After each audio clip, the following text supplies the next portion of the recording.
every good show needs a good TV special. Sure, a half hour is great, but what about a full hour or movie event? Yeah, Nickelodeon had done this better than any channel at all. I went over Disney a while back, but I really want to get into Teen Nick tonight.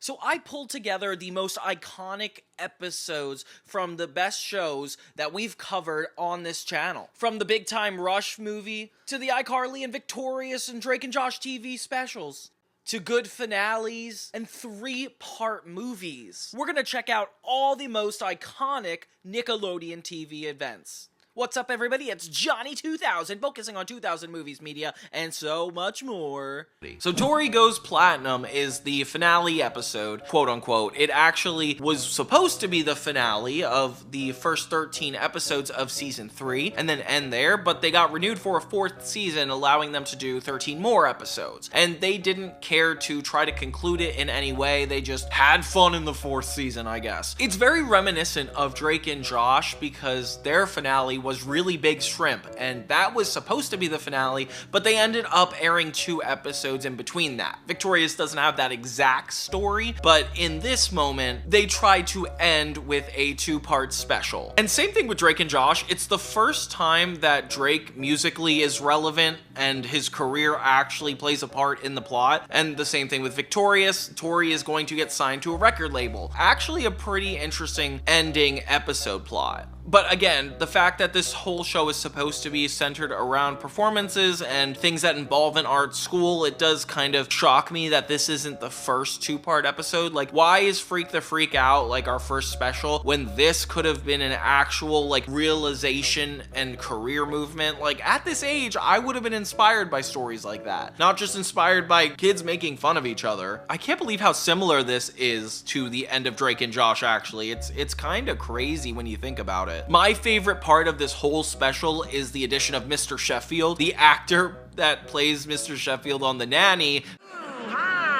Mr. Sheffield! Oh, Mr. Sheffield. Oh, Mr. Sheffield. Oh, Mr. Sheffield. Oh, Mr. Sheffield. Plays the record producer in this episode. And it kind of mimics the way it goes about in the pilot, where it's about talent being seeked out and everybody wanting Tori to be the highlight of the whole school. So everybody auditions for this record producer, and he is so picky. He doesn't like any of the students at Hollywood Arts, which, hey, I may not love the show, but you can't argue with me that they're not incredible singers. Like, if I saw all of these audition tapes that Mr. Sheffield is going through, I would probably make them all famous. Cruise ship. Oh my god, they have a Miranda Sings reference, which I find ridiculous. I can't believe they even included that. That's so crazy. Seeing Sinjin have a tape in there is even funnier because it's like, you do realize he has to go to this school for a reason. Like, what is his actual talent? I think you'd see him doing a lot of tech-related things, but that's not enough to get into this entire school based on what they talk about. I really would like to know if there's like other trades here, because when I went to high school, it was also a trade school. So I kind of know what it's like to expect a certain curriculum. So this guy, this record producer, shows up to Tori's school to personally ask her to come audition. Oh my gosh, she's freaking out and everybody's super excited for her. But for me, I'm like, who just lets a Hollywood producer enter a kid's high school full of minors? Like, that's not appropriate. Once you get to a certain age, you can't just waltz into a school. Knowing all we know now about the film and record industry, I don't think it looks good on their part to just enter like this. But it's kind of saying something because that is really the mentality behind it. Like, people just looked at film and TV as such a high regard that they would just let people break rules just to abide by that. It's ridiculous. Tori and her friends all go to the record producer's office, and I can't believe how supportive these friends are. Like, I would be so upset if I auditioned for this, didn't get it, my best friend got it, and I just went with her to the production studio. Like, that would be crazy. The record producer is pretty insistent that Tori needs to be famous, but the only way to do it is if she rebrands herself. So Tori comes into school the next day as this pop diva, and it kind of feels like the story of Kesha, where it's like Kesha was this really good singer that just straight up made bangers, but people reframed her to be a certain way in order to get a record out. This was very common for the 2010s. That's essentially what Tori's going through here, but her commitment to it is consistently tested because she has to act the part just as much as she has to wear the clothes. So that means being disrespectful to her friends, actually isolating herself, and being a complete jerk. Oh my gosh. My salad!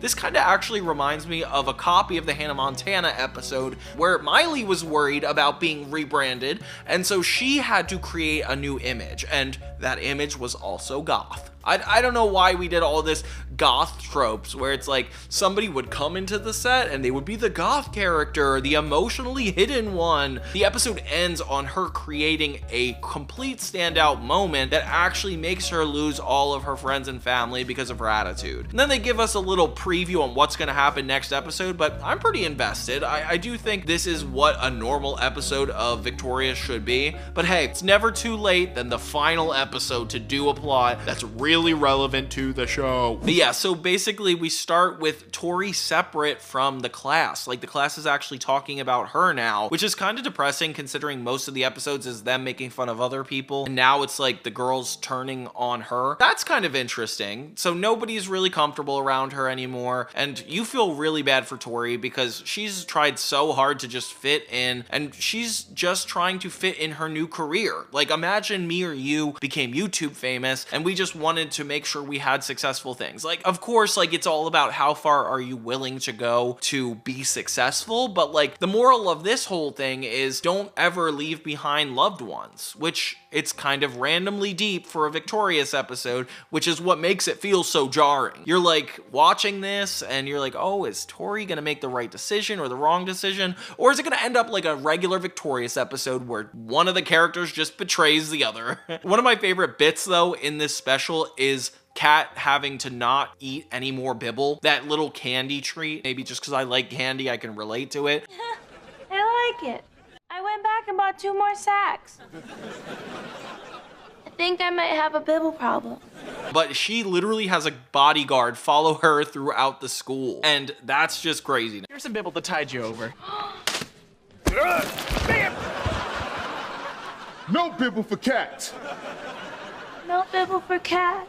Beck and Jade are not dating in this, which is a really important note, actually. Like, that is one of the big consistent character through lines that this show even has, you know, like Tori and Beck, and then Beck and Jade. Like, it actually provides a lot of interesting ships, and he's the only one that's actually supportive of her, making Jade actually get really furious with her. Now, Jade and Tori's relationship gets really strained because not only is she a horrible person and kind of mimicking Jade's whole look. Let's face it, the only other person that acts like that is Jade. I don't know why they didn't just choose her for the record company. So Beck, Andre, and Robbie are the ones supporting Tori, which is actually really sweet. The friends come in, even though she's been kind of a jerk to them, and try to help her actually go through with performing at these music awards without letting anybody down. Tori ends up deciding that friends are more important than the music awards and standing up to the record producer. And you think this is like supposed to be the resolution to it all? Like, Tori is finally getting everybody on her side? Great. Like, this is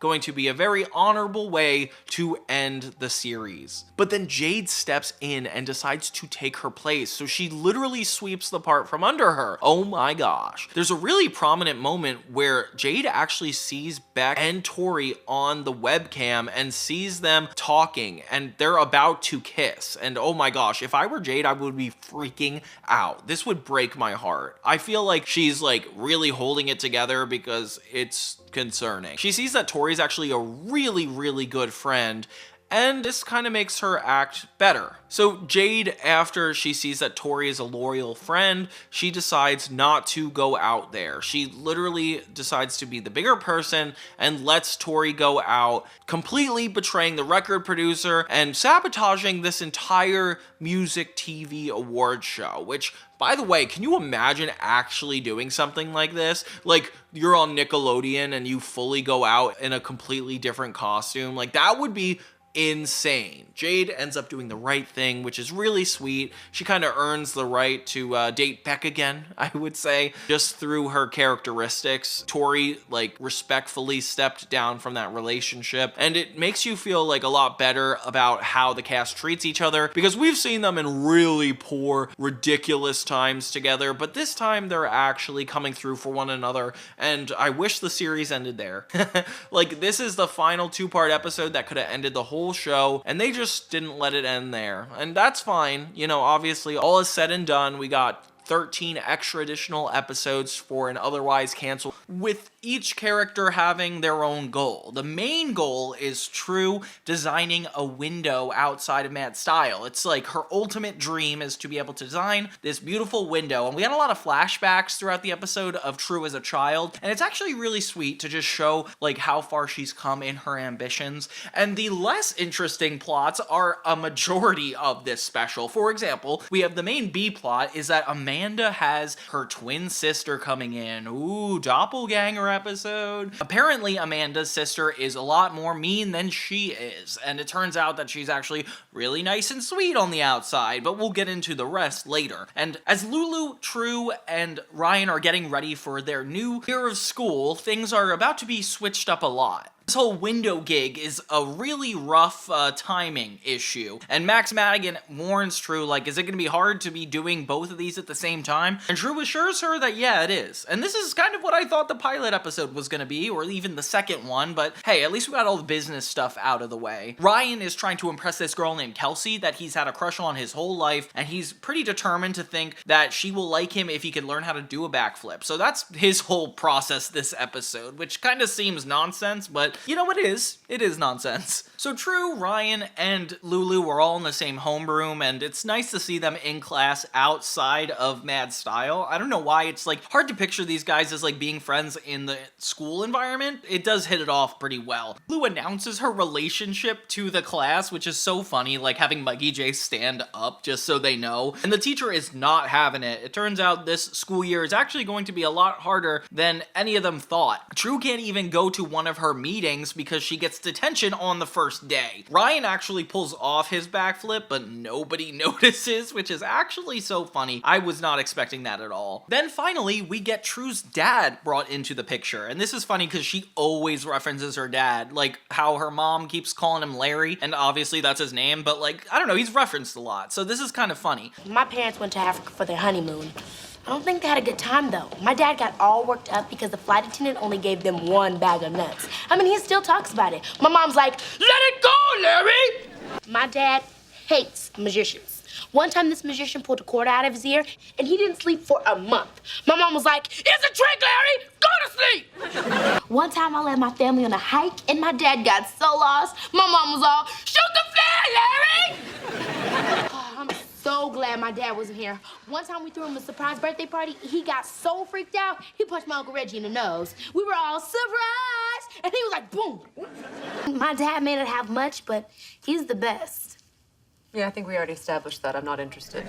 It's not like Uncle Earl from Hannah Montana where it's like comes every now and then, but he comes because he's relevant to the plot. He's pretty mad because apparently no Jackson has ever gotten detention before, so True is in big trouble, and she's basically told that she might not be able to keep this job because he needs her in school, and that's actually a pretty reasonable attempt. Like, school is very important, especially up until you're 18, so the fact that this actually starts to be an issue for her is pretty relevant to our day and time. We also get a surprise guest, Mr. Madigan's old girlfriend. Yeah, he's about to get married, and this girl is welcoming back into the picture, so this is kind of dramatic. Because, you know, like, we don't really know how much restraint Mr. Madigan has, so throughout this special, we're really worried about how committed he is. So True gets detention yet another time, only for Larry to come on back and say that this is the last straw. And True tries to bargain with him, like tries to stay at the job, and manages to convince him that if she gets an A+ on her test, that she's gonna keep her job because she'll have the work and life balance, which that's a fair bet. Let's see if it works out. Meanwhile, Mikey J is in the gifted program, so Lulu is worried that she's going to lose him to other girls.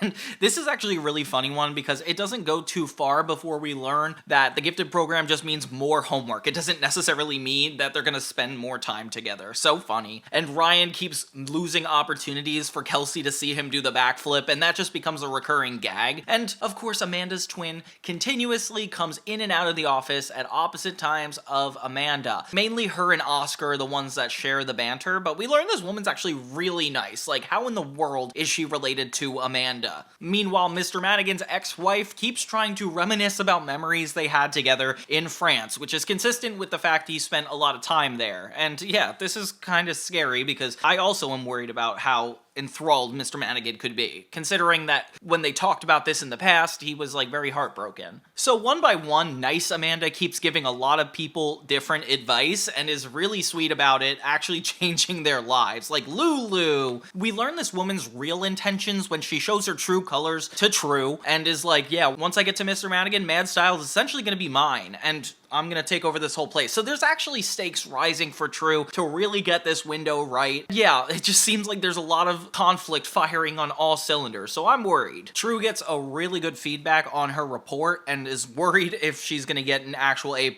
Apparently she's gonna get the results posted later that day. Meanwhile, Ryan gets found in a locker when he's trying to surprise Kelsey, and it's just a football player's locker, and he thinks it's hilarious. So that's a kind of a funny bit and a break from the whole thing. Meanwhile, Mr. Madigan approaches his ex, who was just injured by this whole display, and admits to her that there's no way they're ever going to get back together because he didn't realize how mean she actually was. And that's kind of real. I feel like Mr. Madigan's really good at prioritizing stuff. It's nice to see that he wouldn't let her run the company. So that's a nice resolution to that one. Ryan's problems are solved when he learns that Kelsey actually knew his name this entire time, so maybe he does have a crush on her, which is cute. That's like a nice little win for Ryan. Meanwhile, True doesn't actually get an A+. She gets an A-.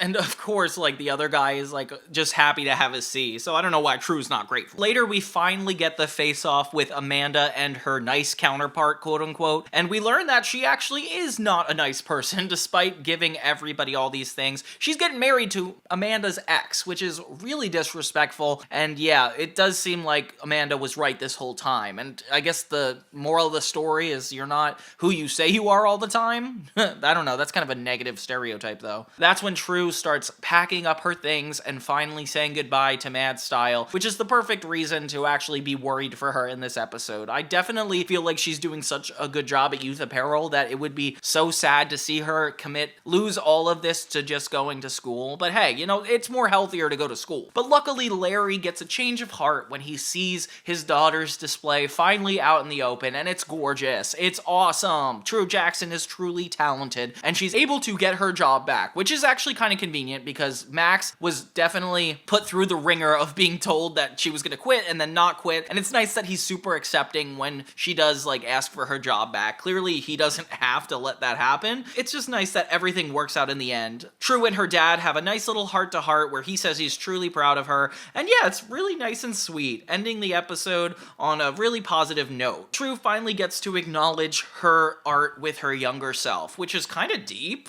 I really like that they looked at this with like True's ambition and like really honed in on how much she cares about her job, how fulfilling it is to her creatively, and not letting go of her identity. And you know, it just has all the best parts of True Jackson VP consolidated into this like 40-minute special, which I don't remember ever seeing growing up. And seeing how important the episode is now, it's nice to know that they did such a good job. Everybody got their chance to shine in this special. Now, if you've seen my retrospectives before when I covered all the specials from iCarly, you'll notice that I put in I Quit iCarly as one of my favorites. Like, this is such a good special and really manages to encapsulate the heart of the show, the comedy of the show, and the writing of the show in a way that just like makes it look really good. It's treated like a very good special, like with its own logo in the beginning, making me actually committed to how good it's about to be. It follows Carly and Sam going through a friend breakup in the most extreme way possible. They bring on this other group of web stars, Dave and Fleck, who do their own comedy bits, and honestly, it's exactly like iCarly, and I love that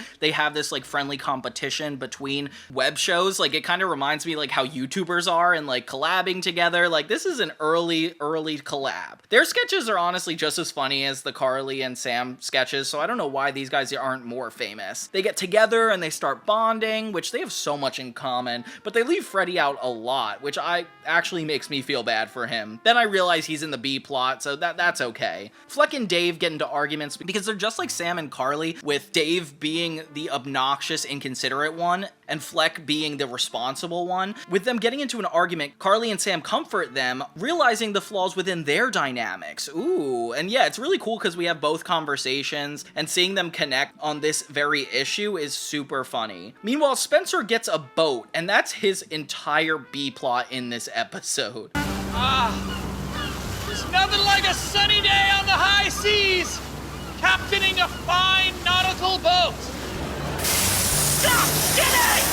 Gibby ends up joining him on the boat, and they just deal with a series of complications where they end up going against a gang of other people while they have to sit in the parking lot. And yeah, you can't park your boat in a parking lot. I can't believe Spencer even tries to do this, and it just kind of stays here. Then we get an iCarly webcast where Carly and Sam realize how frustrated they are with each other, and it's a lot of resentment buildup, which I was not expecting at all. Like, they've never had this many differences outside of their personality, or at least they never talked about it, so this is kind of a shocking situation. Maybe someone ought to let it go and stick to the script. Perhaps I would, if only a certain hobo had written a better script. Muhaha.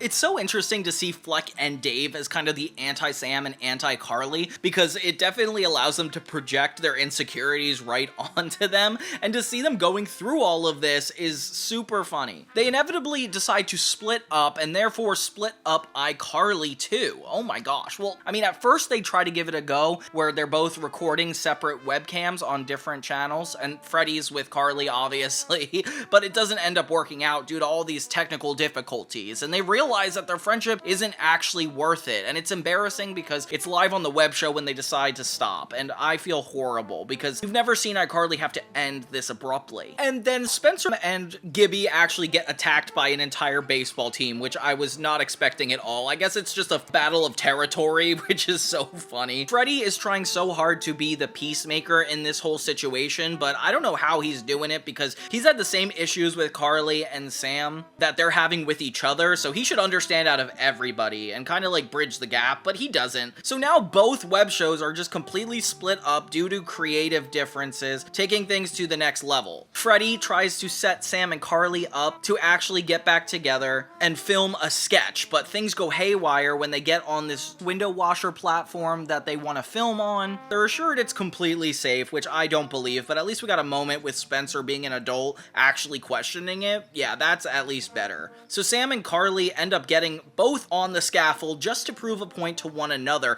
only furthering the conflict. And then eventually Carly finds herself falling for her life, which has a really funny moment where she's just like, why would I fall? Carly, don't let go! Why on earth would I let go?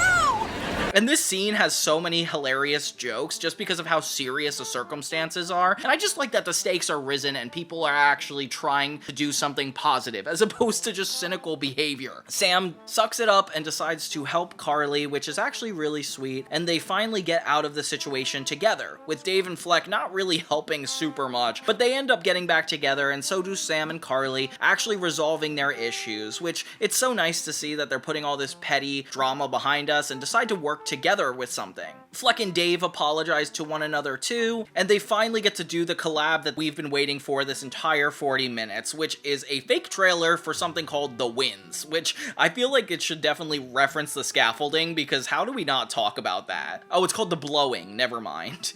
They call it The Blowing.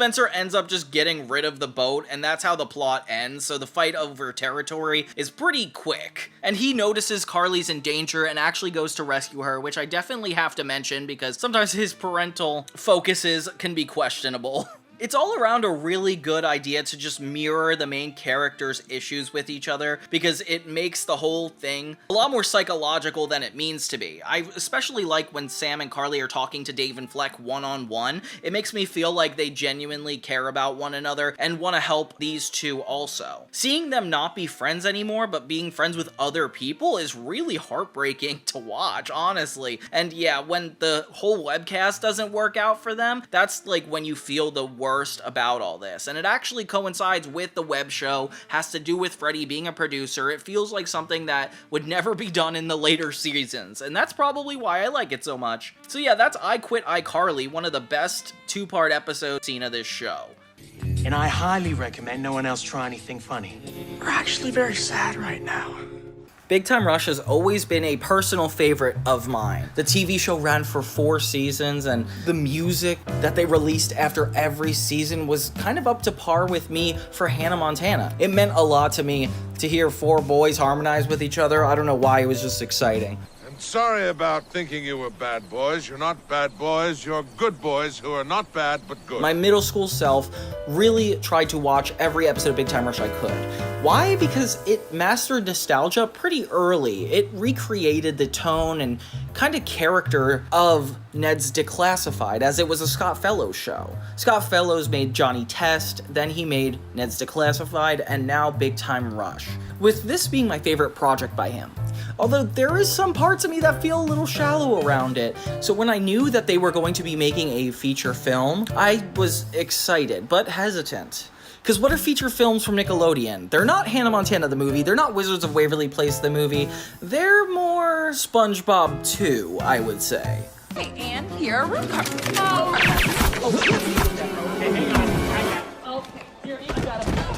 Oh dear. Now, let's get to our sweets. See, comedy makes for a really awesome sitcom. That's probably why the Nickelodeon TV shows were the best sitcoms ever. Relatable, quirky, and even sometimes pushing the envelope. But Disney Channel had better movies. DComs, Disney Channel originals, like, they just somehow knew what the code was. Because Hannah Montana is good, but the Hannah Montana movie is way better. Unfortunately, Big Time Rush is great, the movie is terrible. No, they are not!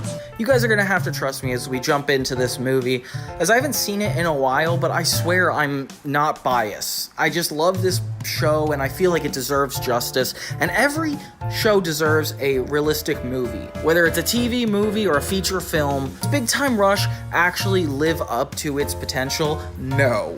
What's up, everybody? It's Johnny2000 reviewing the Big Time Rush movie. Okay, so the movie starts with a really awesome montage of the boys in a spy action film format.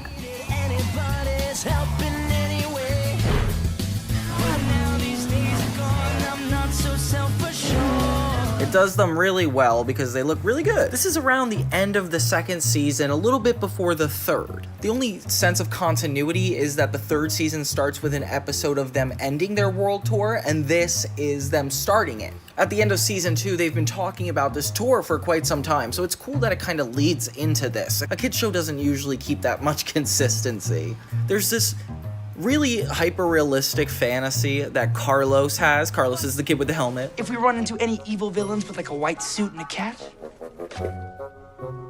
I'll be ready. About him and his 3 friends saving a princess from a castle, and he thinks it's like a premonition, like something's gonna happen, like that's so Raven. And we start with the boys on the plane already headed toward their first concert. If you ask me, I feel like the biggest issue I have with the movie straight off the bat is the lack of an Act 1. Like, of course they're headed on the trip, but what got them to go toward the trip? What sort of issues are we gonna start out with, both character and plot-wise? And why is it important that it's specifically in England? I never noticed this until I rewatched Ned's Declassified and Big Time Rush, but the characters have a tendency to say exactly what they're doing in this Scott Fellows universe. see, Gustavo, 1 whole hour in London. And no trouble. Just sign some autographs, move briskly into the lobby, and stay out of trouble. The dialogue kind of bothers me every so often when it kind of reminds you of what's going on, and I know that it's a kid's show, but I still think there's enough visual, sound, and emotional cues to tell the story. You don't need to double down on us. All you're gonna do tonight is crush London, then conquer the rest of Europe, and then we will rule the world! I do like the idea of a change of location. Like, the Palm Woods is the central location for all of Big Time Rush. It's where we associate the boys to be spending every single day, and that's where it fits into a half-hour block, like we watch on TV. Movies always are about jumping to bigger and better things, stronger plots, different sides of characters. So it's off on the right foot in terms of its tone, its high-stakes energy. But this is gonna be a recurring issue that I just cannot get over. Why are they singing the Beatles songs?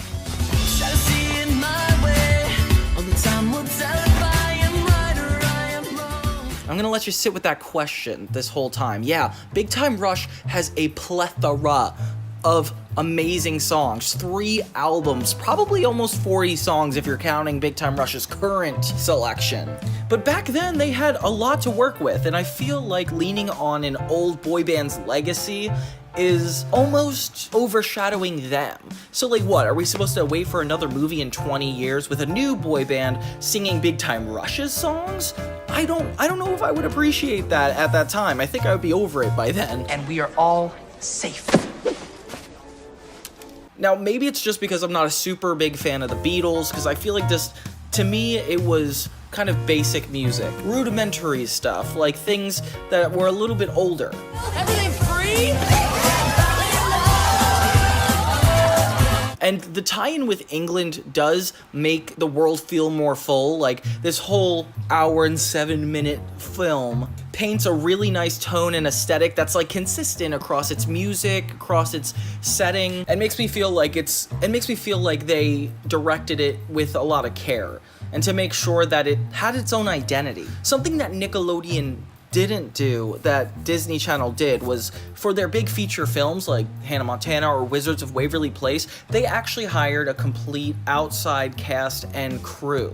And at first it sounds like, why in the world would you not hire the regular show people? Like, they're the experts on the material because they want to give the Hannah Montana movie its own identity. They want the Wizards of Waverly Place movie to extend the universe, not strip it back and fit something into an hour and a half. It's inherently limiting to do something like that. I feel like when it's the same writers, the same directors, and they want to keep the same tone, you're almost robbing the IP's opportunity to start its own standalone film. I'm a big Muppets fan, and this kind of bothers me with the Muppets. It's like the Muppet Show and the Muppet movies are all consistent with what it does, but it's all the same singular tone. Like, things don't expand upon what it is. Like, you have to make a new angle for these characters. But I'm telling you what, it's not a bad angle to have them go to another country. I think that's a really interesting thing. But Teen Nick, it feels like they definitely had their shows work in between their movies. They even tried to make hints toward the movies in their shows and then build up to a movie, making it like a part of the plot, but I almost feel like that cheapens it sometimes. Like, I really would like these to work as a standalone movie. You know, like, I'm 16 years old, I like Big Time Rush, humor me, make me think that they could have a movie on their own right, because they can. This is an issue that I had with the Sweet Life movie. It gets a little weirdly sci-fi, like more than you would expect from a grounded teenage sitcom. Sorry if I'm a little slow because I got shot with the dart. What does it say about the floaty thing? It'd be one thing to just make it a dramatic movie or a comedy that's a little bit larger scale, like Zoey 102 of recent movies.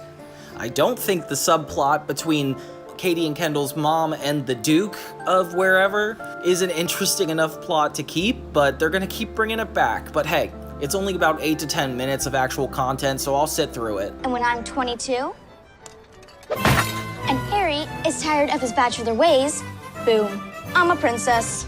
but yeah, the tone is just so weird. The Sweet Life did it where they had a sci-fi adaptation, but yeah, it makes us as viewers have to relearn the entire show we knew so well, all in this new genre. It's taking up too much time that I could be enjoying an extension of the show I already know and love. They jump into the action so quickly that every scene is all of the boys going through something. And not even like individually, like Carlos, Logan, like as a group, they are one singular character essentially. They're not 4 individual boys, they're one molded together character in terms of the plot. I have no idea what's going on. They don't shoot Logan, fix everything, and we save our world tour. Done. Done.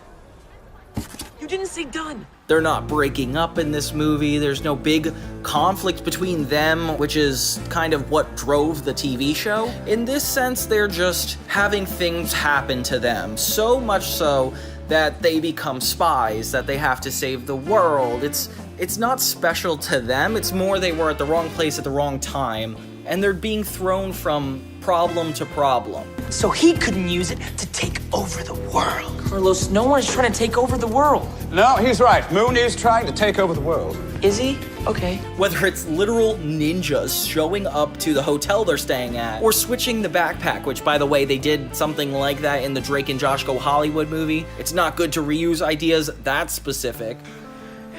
I got nothing else. Something I think would be nice instead of being thrown around from scene to scene, all by coincidence, and things just getting worse around you, not by direct actions of the characters. I mean, except beside the fact that Carlos is like, I'm predicting this happens, I know this is happening. Like, that doesn't really get in their way until it comes time to listen to them, but that's like way later. I really like that they acknowledge that they are the wrong hands to get this in. It kind of draws attention away from the movie to be like, okay, so they're kind of in on this too. I just wish their music had to do with this. I feel like at least seeing them take turns singing their own individual songs, we'd kind of get a better sense of their characters or what they could possibly be going through emotionally, individually. But no, it's just all of them stuck in this situation that they gotta get out of. Not again. King of the Van. I love the van plan. Here we go. What we really needed was an Act 1 where I got to see James' intimacy issues with getting to know women. Like, that way there's actually a reason for him to want to be with this spy.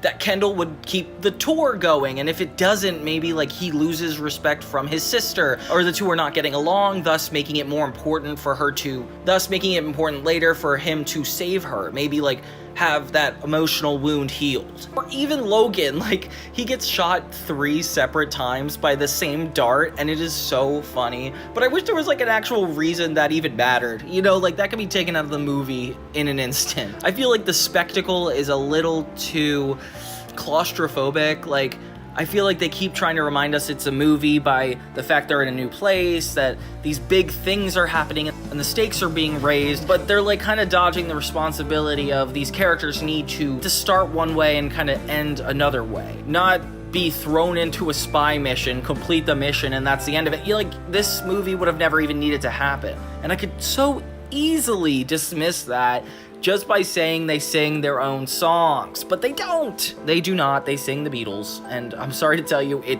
bothers me.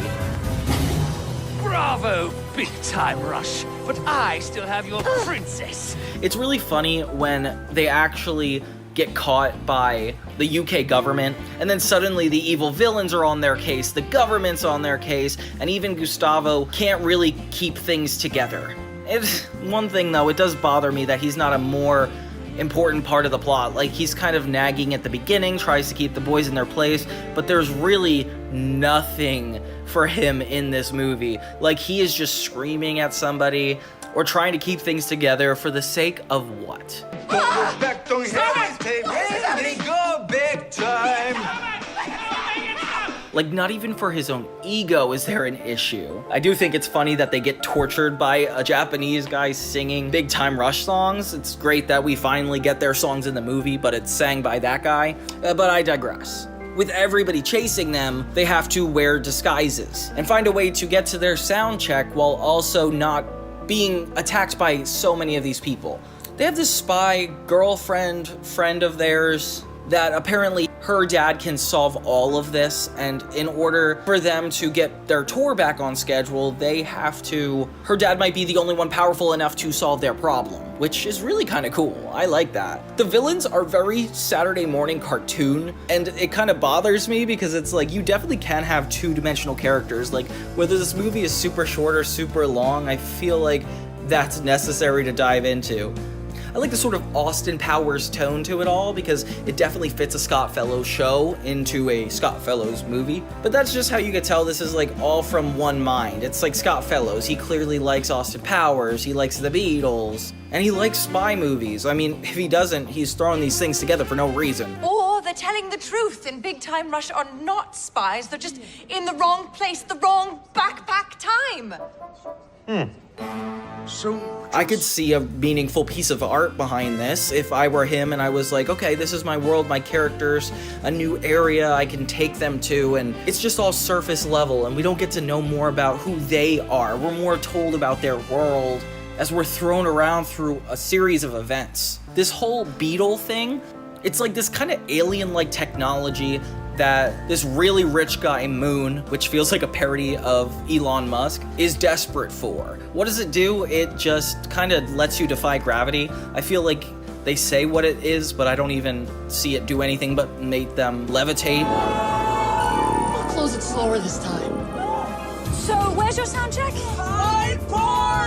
And unlike the Sweet Life of Zack and Cody movie, the sci-fi stuff doesn't really hit you in the face like that. Like, even though they are able to have that, it's very few and far between, and we don't have to worry about it too much. So that's always a good sign. They're able to make it to their soundtrack, which I am definitely surprised. I actually thought the movie ended here. We're like halfway through. Too much stuff is happening. And they finally meet the spy that's helping them's father, the guy powerful enough to help them, and they accidentally shoot him and knock him unconscious, which is actually really hilarious.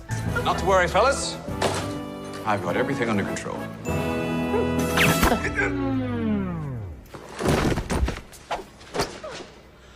I thought it was just a pin. Elon Musk, or Mr. Moon, even kidnaps Katie. This inspires Carlos because it means everything he was worried about came true. Which is kind of like, guys, come on, you couldn't have figured this out earlier. One too many coincidences.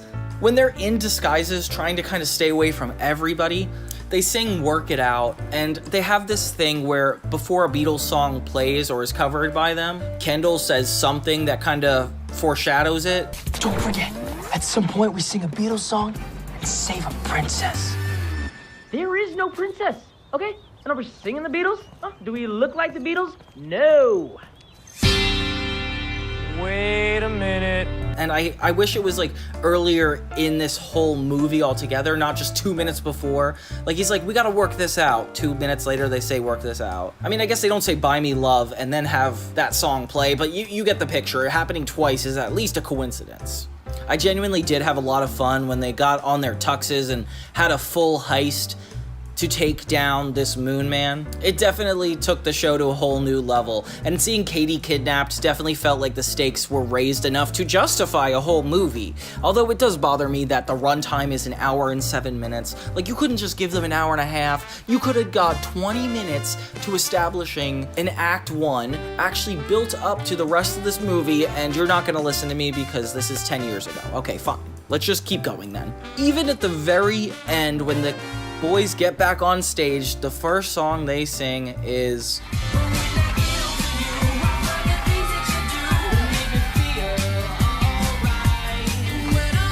Hard Day's Night, reminding me that this entire plot only took place over the course of a day, kind of minimizing its deeper impact. And I usually feel like I'm gone on a ride during a movie. Like, there's been multiple days and characters going through stuff, but here I just felt like it's been a single hour of mayhem.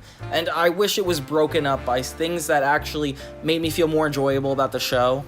Like more comedy beats, more emotional beats. I don't know. It had a right to be a better movie than what it was given. I do have to give it credit. It sings Elevate at the very end, right before the credits, but the fact that it's after one final Beatles song, like, we could have had a whole soundtrack for a Big Time Rush movie. It could have been an original piece with 10 new songs, like kind of like the Hannah Montana movie did.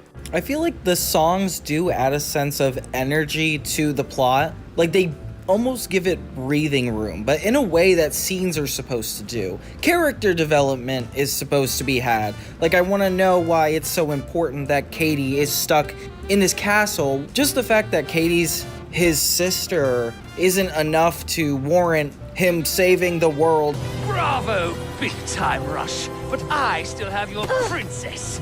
Now, give me the beetle as I make my getaway, because I always get everything I want! Like, it seems like there's an emotional moment between the two right before Kendall is about to give the beetle back to the evil moon guy, but nothing built up to that moment. There's nothing significant or important about it. Katie? Give it to him, big brother. Nickelodeon did not take the opportunity to take Big Time Rush to the next level. They did the bare minimum and whatever they could to get one good film out of it. And it would be one thing if it were the series finale, but it's just a middle episode before the series is even over. So there's not a lot of significance. It's almost like if this disappeared, a lot of people wouldn't remember it. Although I really hope that at least the actors got a great experience out of this and felt like they extended their characters further than they needed to go. And as I get ready to see Big Time Rush from their world tour this summer, I'm pleasantly excited for them actually singing their own songs.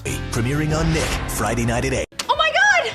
Zoe? I'm sorry, my parents are here! Goodbye Zoey is really something to talk about because it takes Zoey 101 to a level that I never wanted. Chase is beyond weird in this in ways that I've never seen him thus far, which is crazy because I thought the show was getting a lot better, you know? We start with nice cinematic shots of PCA and Zoey on her laptop like she did at the end of Spring Break and like she did at the end of season 1. It's just always Zoey on her laptop, I swear. It starts out as a pretty normal episode, not really obvious that it's a season finale. Zoey gets a message during class that her parents are here to visit, something that she's super excited about and not worried at all about her grades because she just leaves during it. And she's so rude on her way, she just expects everybody to get her there as quick as possible. It reminds me of one of those getting to your flight before the love interest gets away type scenario. And there they are, the blonde family, and they've got surprising news. Are you having a baby?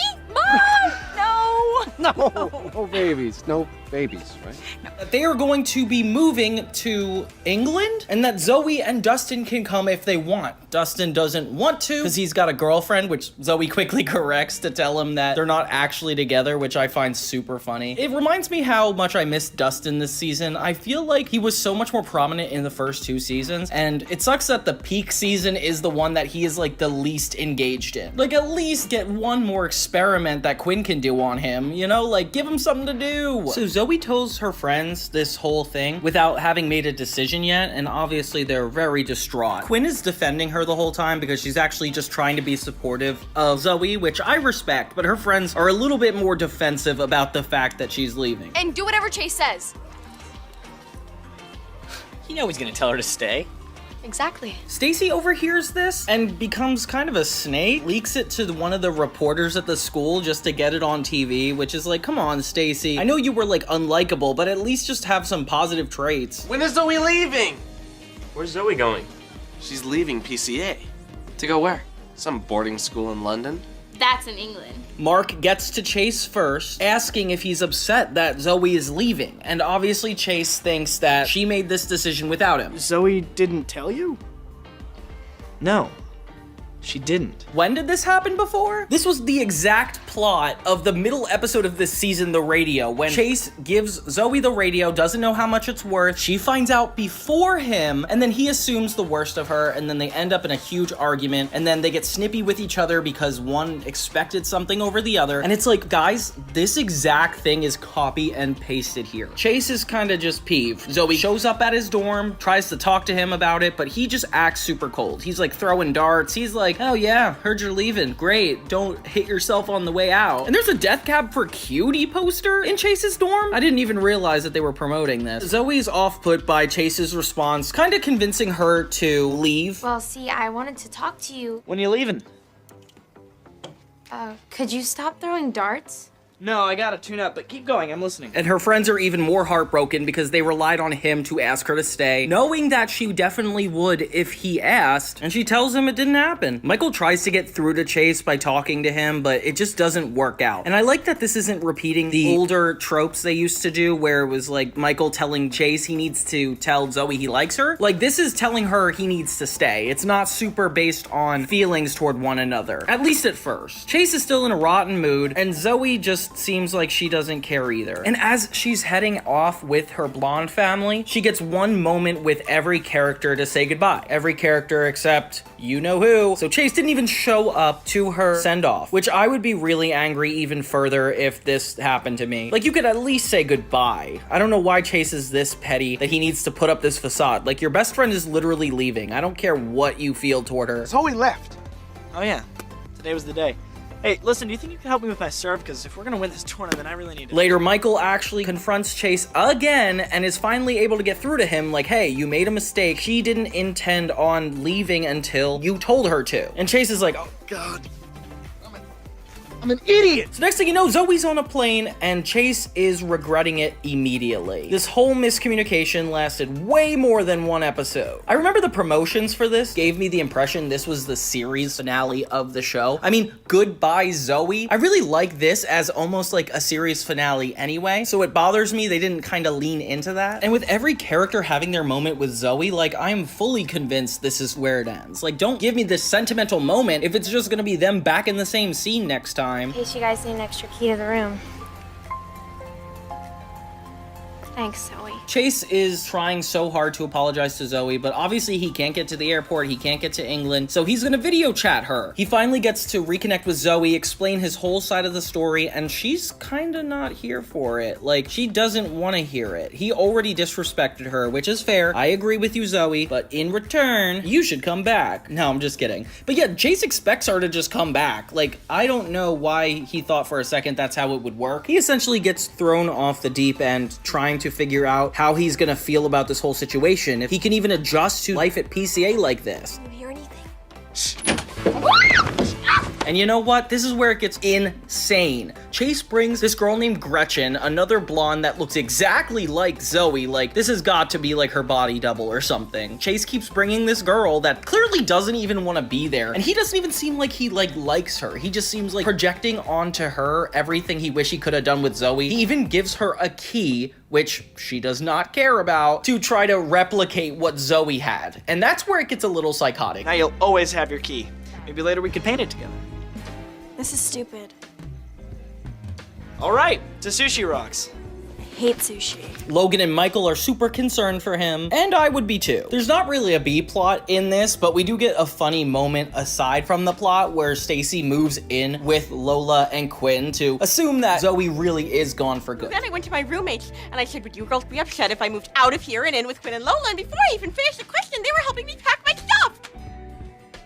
Chase calls Gretchen the Gretch, and I don't know if that sounds like some kind of discontinued Muppet character, but it's not Jamie Lynn Spears, I'll tell you that much. I guess the friends realize they should be having an intervention for him because things are just way off of his rockers, and if I were them, I would have thought this has gone too far and moved out of Chase's room. And then we kind of get the moment we've all been waiting for throughout this entire series, and that's kind of how you know Chase isn't going to end up on the show much longer, because why would they throw out his whole storyline? Because the character leaves. I know he mentioned in a podcast recently that he wanted to go back to school, or his father wanted him to go back to school, which kind of seems like a bad reason, but for me, I'm like, wow, that's like such a more worthwhile experience than being on the set of this show. So good for Chase for getting out of it. But while the boys confront Chase about Gretchen and how he's using her to replace Zoey, the webcam is recording. So Zoey actually is able to hear this whole conversation. And this is one of the craziest things. He admits how much he's in love with her on screen. I don't just miss her.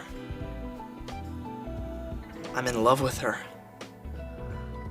I've been in love with Zoey ever since I met her. Is there any crazier way to end a season? You know what? Zoey 101 gets a little bit of credit for this, although I feel like it's not as quality as any other show ever. This is definitely how you do a really good season finale. Like, could you imagine waiting for something like this? Like, these answers are so important, and I need them right now. There we go. End of season 3. I wish it ended the show. That would have made people mad. It would have been like really annoying not to get the closure here, but it would have been better than the entire 4th season, which I guess we're gonna have to get into soon. Let's enjoy the fact that we got through this whole 3rd season of 26 episodes. Definitely one of the longer chunks I've had to do on a Nickelodeon show specifically. But yeah, how do you guys remember feeling about this finale? I feel like when we think about Zoey 101 in retrospect, we definitely remember this part the most. And I wish it did end here. We got really good moments with Zoey and the rest of the cast. If anything, that second part is what kind of undid all the things that made it meaningful and then turned it into one big joke. I mean, up until the very end, of course.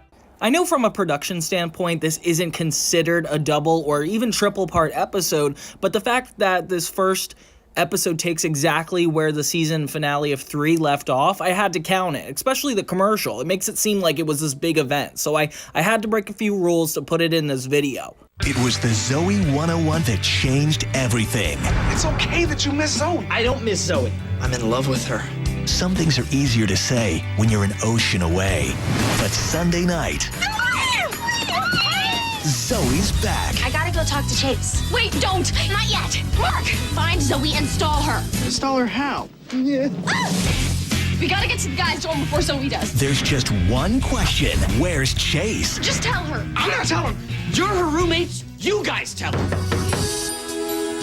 Zoey! Chase isn't here. If he's not here, where is he? Find out in a full hour of Zoey 101. Brand new back-to-back episodes premiere Sunday night starting at 8 in Teen Nick. Okay, so season 4 of Zoey 101 starts with an episode called Trading Places. And unlike previous season premieres before, it's the only one that the characters aren't literally walking onto campus being like, new semester. Not sure if you were caught up on the drama of the previous season, but there was this whole goodbye Zoey incident where Chase said that he loved Zoey over a webcam and she overheard it. Being the heroic romantic he is, which is sarcasm, I think his crush on Zoey is borderline scary with how much she gives him back. He ends up going all the way to England to meet up with her. Turns out she's gone by then. We kind of hop in right where we left off, which is kind of cool. It almost feels like a 3rd part of the 2-part finale. And we see Lola, Quinn, Michael, and Logan all playing basketball. Here I come. Hey, foul!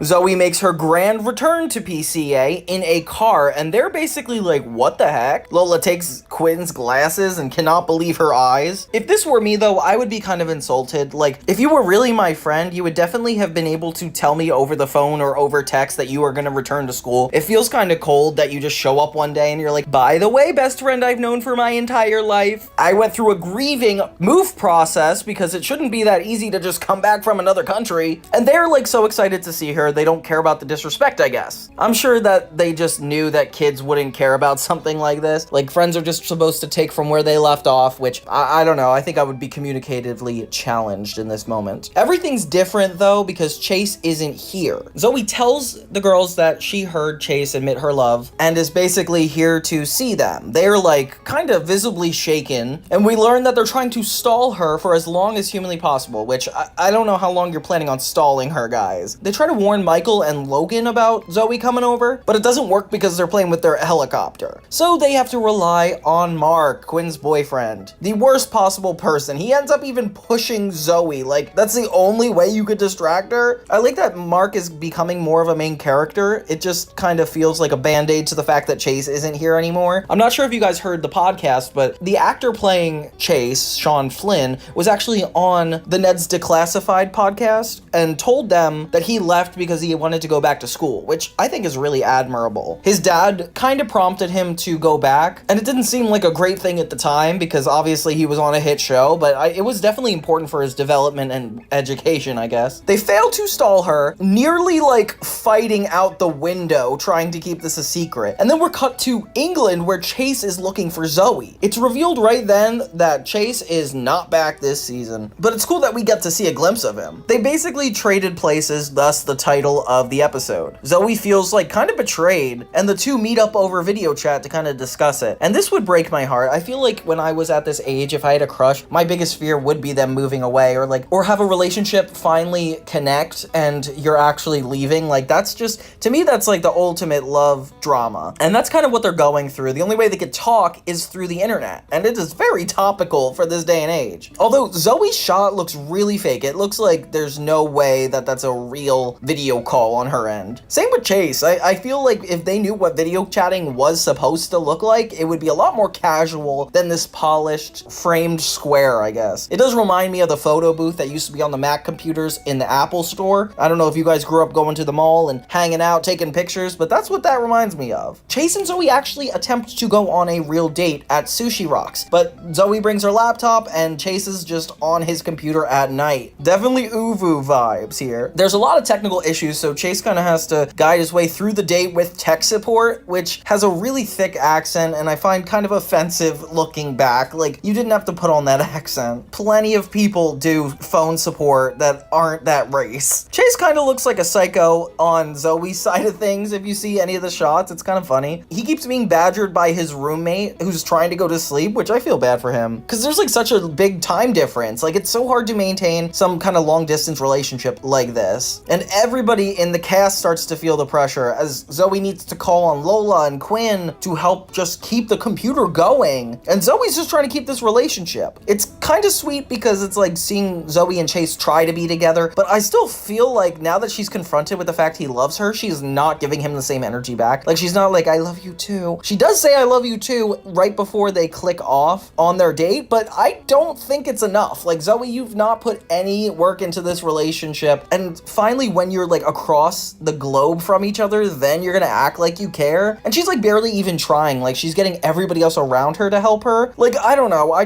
don't think this relationship's worth it. Sorry, Chase, and sorry, Zoe. It's just not working for me. But yeah, interesting start to the 4th season. History, and everyone's falling hard.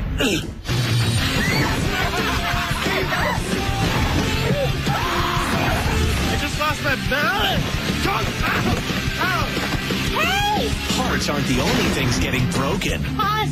Hey, man. In the brand new movie, Chasing Zoe, premiering next Friday at 8, only on Nick.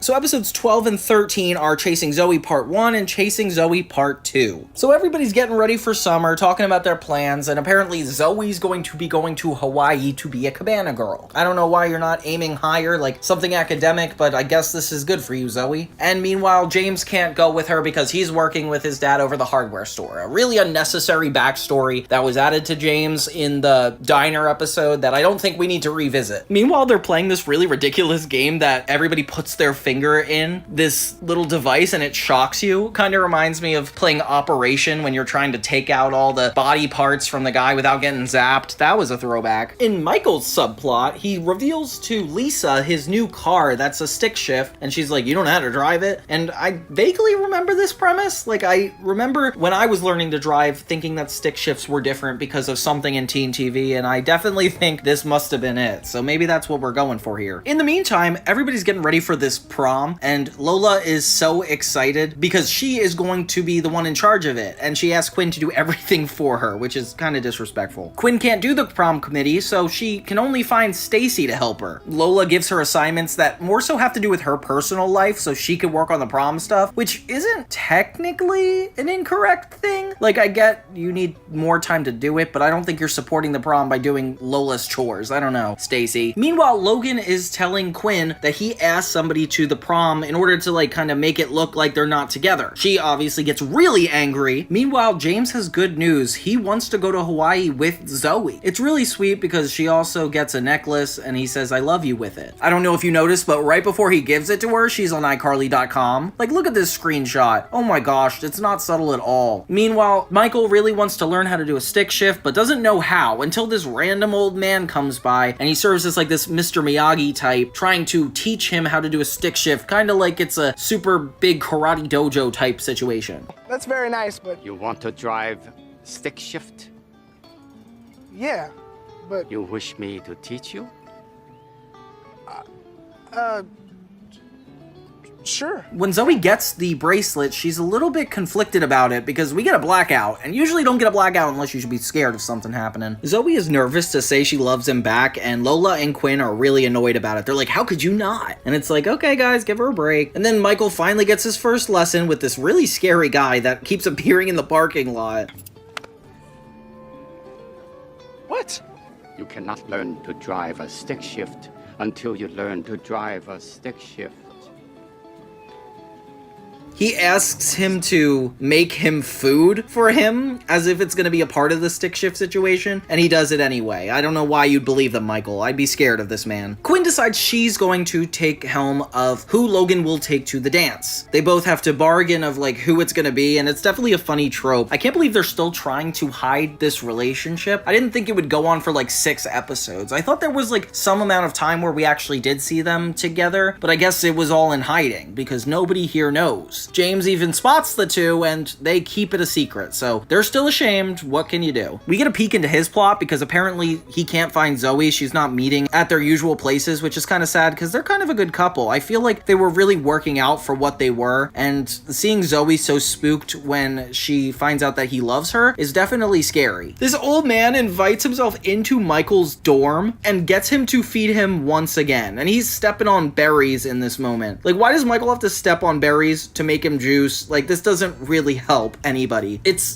definitely reminding me of the Mr. Doheny episode of Drake and Josh, where they keep inviting himself into inappropriate parts of their life. Like, this man is just inserting himself. When Michael approaches him about conning him and trying to get him to make food for him to eat, he realizes that it was a part of the lesson to learn how to drive a stick shift. So he gets to drive all throughout the parking lot. Yay! Next thing you know, Zoey has to confront James about the fact that he loves her and she's not said anything back yet. A common trope in teen sitcoms that I actually really like. It's definitely a big moment when you tell somebody you love them, and I feel like there's nothing more important when you're in a relationship at this age than that. You know, like, that is the highest authority. It's like the going steady of our generation. Zoey uses prom as an excuse to keep dodging James until she could figure out her feelings. But poor guy, he is not happy about this. We go back to Quinn and Logan, and what do you know? Cotton Swab Girl is the perfect candidate. So Logan asks Stacy to the prom. Something exactly what Quinn wanted. And I agree, that's like a great idea, and it doesn't make anybody uncomfortable. Logan seeks revenge and is like, okay, now I get to pick out your prom date. Guess who it is? It's Dustin. Can you imagine? So yeah, Dustin and Quinn are going to the dance together. James goes to talk to Zoey about what's been really going on, and she admits that she might not love him back and that there's something in the way. He's surprisingly patient. He's like, yeah, definitely. He's like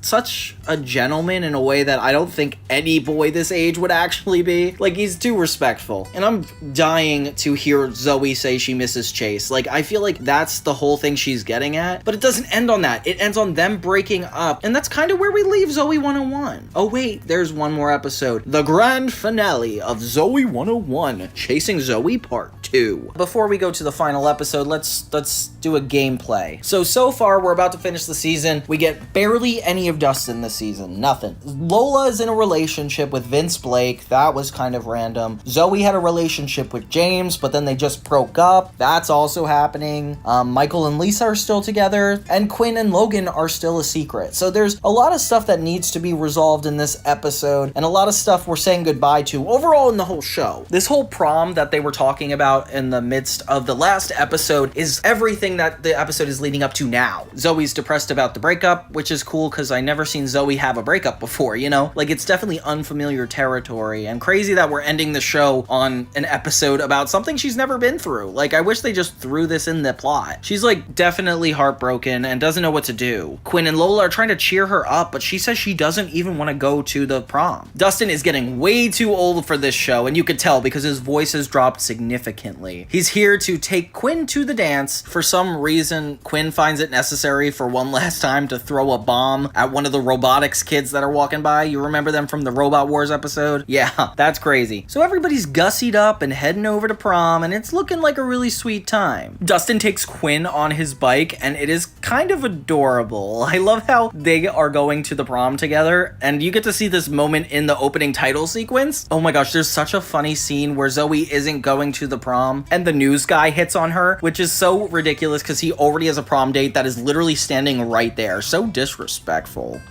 I'll be your date? You're taking Martha. I'll get rid of her. Jeremiah, Yes? go.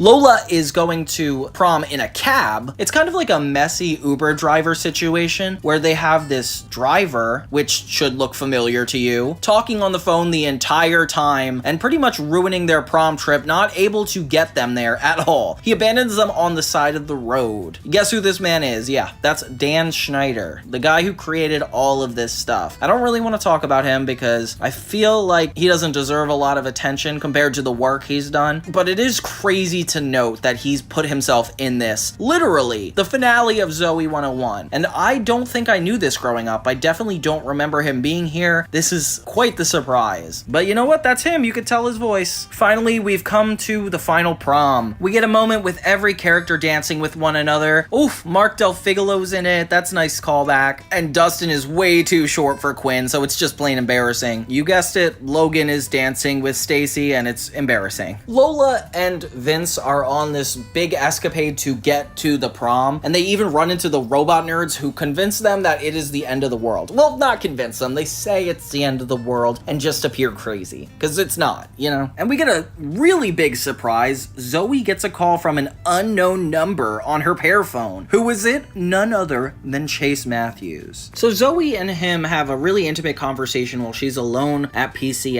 and it's kind of romantic. They're flirting a little bit, and Zoey does a really good job at dodging the fact that she just had an entire relationship. Chase realizes that it's PCA's prom night, so why isn't she going? He falls off the cliff one last time, the same way he did when he approached Zoey in pretty much every season thus far. And the two have a moment on the staircase where they're just catching up for a bit and eventually kiss. Oh my gosh, I forgot about all of this. I don't know why I didn't remember them finally reconnecting. Maybe because it was like within a couple minutes of the episode, not really about it that much, but like this is such a big deal. Like I'd like to see that it's finally getting its resolution. It has to do with Chase. I feel like Zoey kind of played him a little bit because she got in a whole new relationship right before she kissed him and didn't really talk to him about the relationship. It's really weird. Then we finally get the moment I've been waiting for where Quinn and Logan are outed at the prom. It's really sweet because it's Logan's thing to say. He tells everybody that he's in love with Quinn, and it's very romantic. Like all this stuff that was like low-key building up in this season definitely paid off in a really fulfilling way. I can't believe how exciting it is to see Chase again. Like it definitely reminded me of that 70s Shows finale where Eric Foreman wasn't in the entire 8th season but came in for the last couple minutes just to reconnect with Donna, the main character. I don't know, it just seems like it's a really romantic trope, especially in sitcoms, and having every character be here for this, maybe chasing everybody one last time, it feels full circle. It kind of makes me feel disrespected again for James because it's like, where is he? Michael's obviously super excited because he's been having traumatic repercussions of not having Chase around, and he has one last moment with the guy who taught him the stick shift, and he's really suspicious before he walks off on a goat or bull. I can't even tell what animal it is. All I know is that Michael is seen as crazy because Lisa does not believe he was taught to stick shift. Would you please come tell my girlfriend that you really work here at PCA and that you taught me to drive a stick shift? Oh, I can't do that Why not? because I do not exist. But yeah, it seems like everybody that needed to get together got together, and it turned out okay for every character. Having them all reunite in the last couple of minutes is really wholesome. I feel like they did a good job at wrapping things up. I've been waiting 38 episodes for the grand ending, as if Addie Singer was like the next Avatar and we need the final battle to go down. It's really cool though because it ends on a field trip, the same way Ned's Declassified would later end, and this one is actually kind of even crazy. It's called The Best Field Trip Ever. The second and final two-part episode in this entire series, and this one is more dramatic than I think we've ever seen the show to be. Some ways good, some ways not so good, but I'll let you guys decide as we jump into it. We start out as the normal episodes start out with a flash into the future to tease what's about to come, and it's Addie on a boat with a bunch of people about to sink. Oh my gosh. It is is so dramatic right off the bat, and I am terrified. We learn that the big 8th grade field trip is coming up, and they're actually allowing the kids to pitch their ideas, which is kind of a cool concept. Like, I wish I was able to choose what the field trip would be for our senior year, but I guess that would require a lot more research and work. But that's what Addie's doing in this episode. She's trying to prove that this cruise is the perfect thing to do, and honestly, seeing the cold open, maybe it's not, maybe it's not. The real situation going on with this entire special is Zach and Gina. Yeah, two of the side main characters are the focus of this last special. But they did a good job of like slowly revealing to us that Zach had a crush on Gina, and him realizing it, him admitting it. This actually takes us right into the brink of it. Before this whole field trip thing is figured out, we establish everybody's goals, which is Zach telling Gina he likes her, and Addie actually re-watches the newscast from a couple days ago only to realize herself that Zach has this crush, and she is the most upset about it. Actually, she is furious. She calls Jake, and this is like their first big argument, I would argue. This is actually like life-changing. And Jake is not on Addie's side throughout this because he's caring for Zach, which he actually needs in this moment. He's very nervous about it. And this actually happens right before everybody embarks on the cruise, so there's a lot of drama waiting to happen. Gina's already dealing with her own issues with her ex Gianni, who's been coming up these past couple episodes randomly, pretending to be Italian but not being Italian. There's just so much he lies about, honestly. He's a pathological liar. His name isn't even Johnny.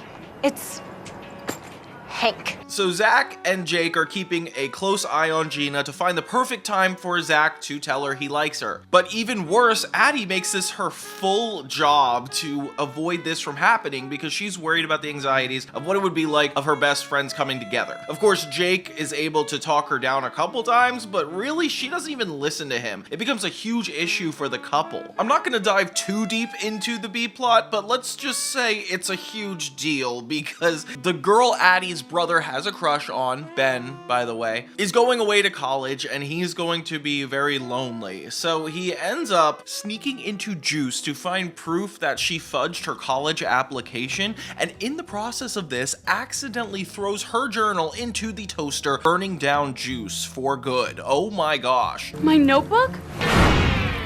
Looks like it fell into the toaster. And whoosh! Deep fried smoothies.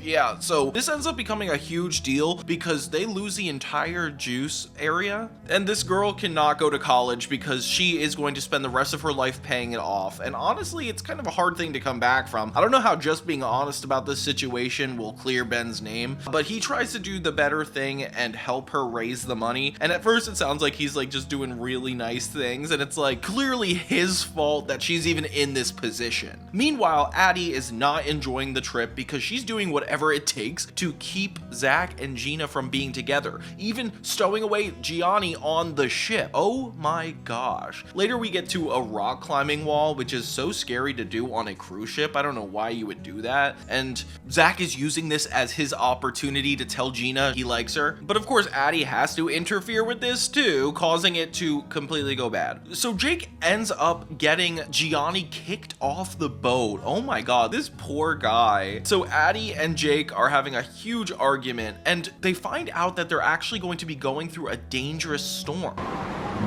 Looks like a storm on the horizon. Really big storm.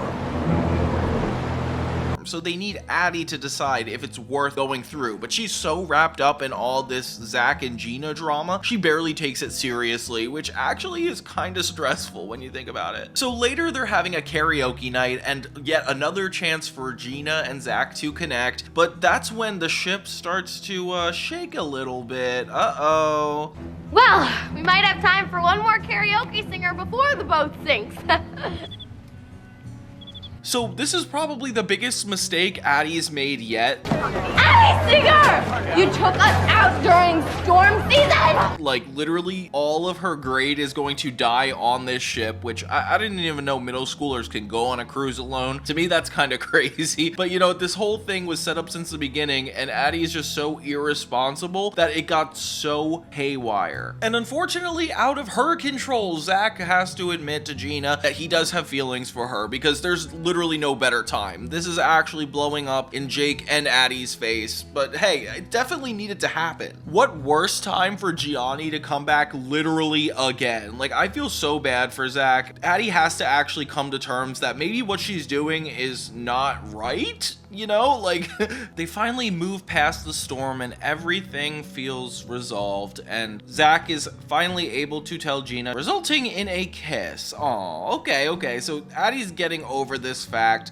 and Addie has one last monologue as they're exiting the ship. Oh, but I didn't tell you, there was like a really cool part where they actually have a musical number about the best field trip ever, which is so funny because of course they waited till like the very end of the series to do something this extravagant. But hey, I like it, you know, I feel like this is definitely hype. And everybody getting to sing, it's just such good vibes the entire time. It definitely reminds me a lot of Sweet Life on Deck because of the cruise. I don't know why, it just keeps making me think of it. But yeah, seeing all the characters pushed to their absolute limit for the finale is definitely worthwhile. Like having Zach not be able to tell Gina until the most dangerous moment that he has feelings for her, like that's really good. And I guess in the B plot, Ben gets forgiven for ruining the juice bar, and both of them are able to afford and bringing it back. So that's actually kind of good. I was surprised they even got to resolve that plot. That's kind of a big deal. All around, like seeing everybody on a cruise ship one last time, like there was a lot of fun moments throughout this whole special that just made me look back on the series and actually miss that it's about to be over. Aside from the occasional boring episodes or generic plot lines, maybe even some of like non-special things that go on, I feel like Unfabulous is definitely one of the more positive Nickelodeon shows, and I did feel like they were worth all the genuine moments that came out of it. And Addie's like struggle to be a good person, to be fabulous, it's pretty admirable to see her try so hard. I repeat,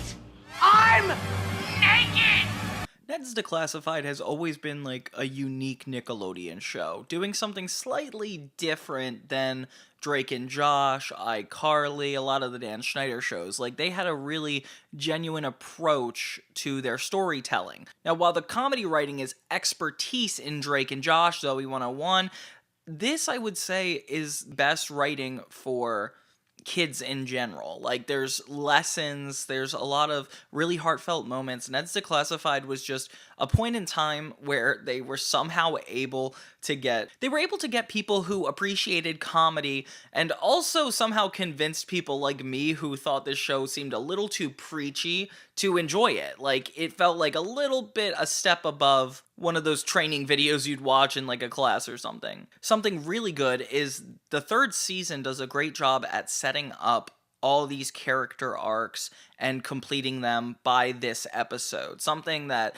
other shows may not have even gotten the ability to do by this point. Zoey 101 ended up with Chase coming back. Drake and Josh ended up with Josh and Mindy getting back together. And even iCarly had their direct goodbye. Like, this one is a very close second behind that for me. Something that they did that nobody else did was really working their way up to this finale. Rose and I are best friends, and I wasn't sure of my feelings for her. And just when I was gonna take a huge risk and ask her out, Susie moved back. The first episode of season 3 was about the new grade, the final grade, already introducing the fact that these guys are getting ready for high school. And they even have Susie, Ned's girlfriend, move away, leaning into his relationship with Mose. Mose also gets a boyfriend, and even starts to deal with thoughts of liking her best friend Ned way before it even gets brought up. So this is definitely a sign that Ned and Susie should be together. Not me and Ned. It's the love story Zoey 101 kind of failed to do. And with Mose, Ned, and Cookie at the brink of their last year, things are about to get heated up as we get to the final 2-part episode, the longest episode of Ned's Declassified. Field trips, permission slips, signs, and Weasel. Yeah, it's already by the title seeming like they're trying to address it as if it's 4 separate episodes, but it's really 4 separate plots all going on. Only it won't be fair. It'll be you guys. Let's remember that the creator of this show also created Big Time Rush, and they were really good at doing these overarching plots. It starts with that day in the life vibe, somehow making it about the school one last time, which I really appreciated. Like, I was excited to see them go outside the school, but the fact that they are weaving us into it is a lot better. We're introduced to the idea of field trips, the best idea that Ned's Declassified could have had, saving it for this end, which I definitely appreciate. It could have been like a one-off episode and not even been interesting, but this is the ultimate build-up. There are signs that tell us one of the biggest and best days of school is here!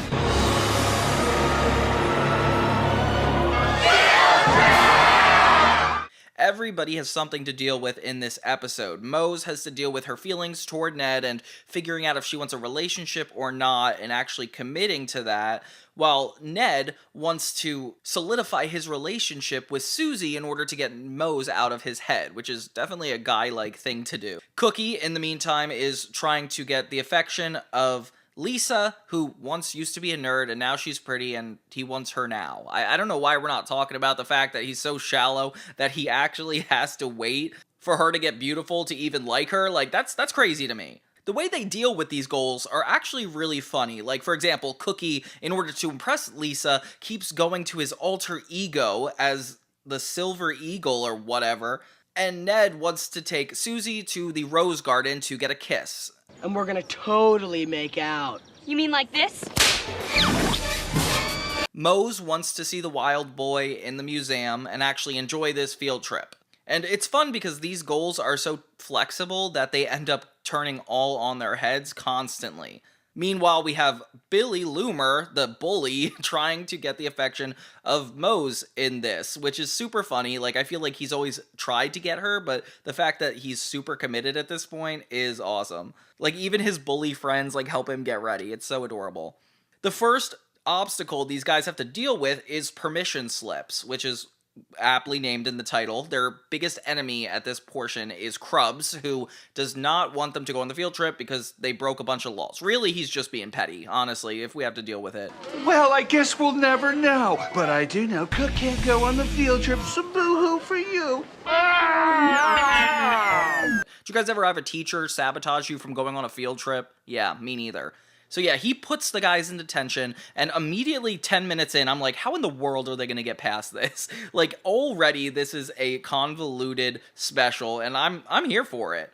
With the buses already arriving at Polk Middle School, Ned, Mose, and Cookie are only able to get there by putting cardboard cutouts of themselves in the desks. And this is where this, like, wacky, ridiculous comedy comes in. Like, it's just so unrealistic. That's why it's interesting to look at Drake and Josh, because theirs are pretty grounded and the comedy comes naturally, while this leans into being more kid show comedy. It feels like they're ages apart somehow. Ned gives us tips literally after they got on the bus, which is cool. We're already heavy into this. And there's just so much going on. They even try to solve plots that go on between side characters. Like, for example, Gordy comes in and saves the day for Ned, Mose, and Cookie one last time, actually helping them get onto the bus.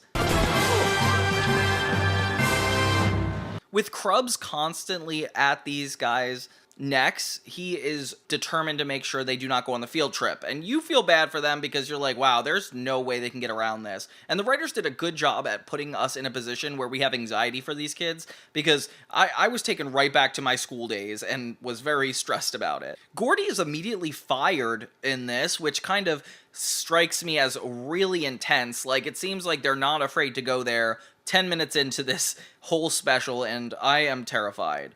They finally get to the field trip, and it's this really nice outdoorsy place. Finally, we're just outside of the school, and it's so much better. Mose and Ned start having a lot more awkward interactions, especially when it comes to Billy Loomer trying to vie for her attention. Like, it just seems like the stakes are pulled and pulled.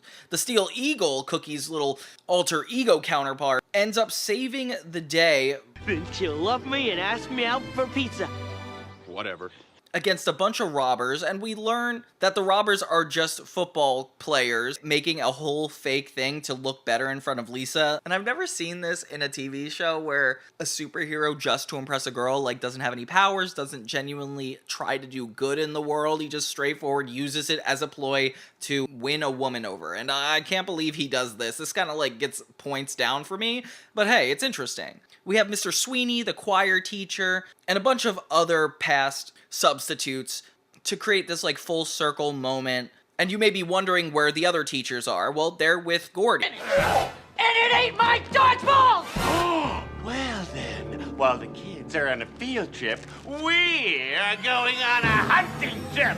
Now that Gordy's fired, he is no longer worried about how he comes across trying to stop the weasel, and therefore starts to put all of his cards on the deck and take them down. The remainder of the teachers that didn't make it on the field trip make an appearance, working with him to help take down this weasel. And that's a really fun goal, because then we get to see all the teachers one more time. They even get one more plot. And, you know, the adults having their own side plot, it's super fun.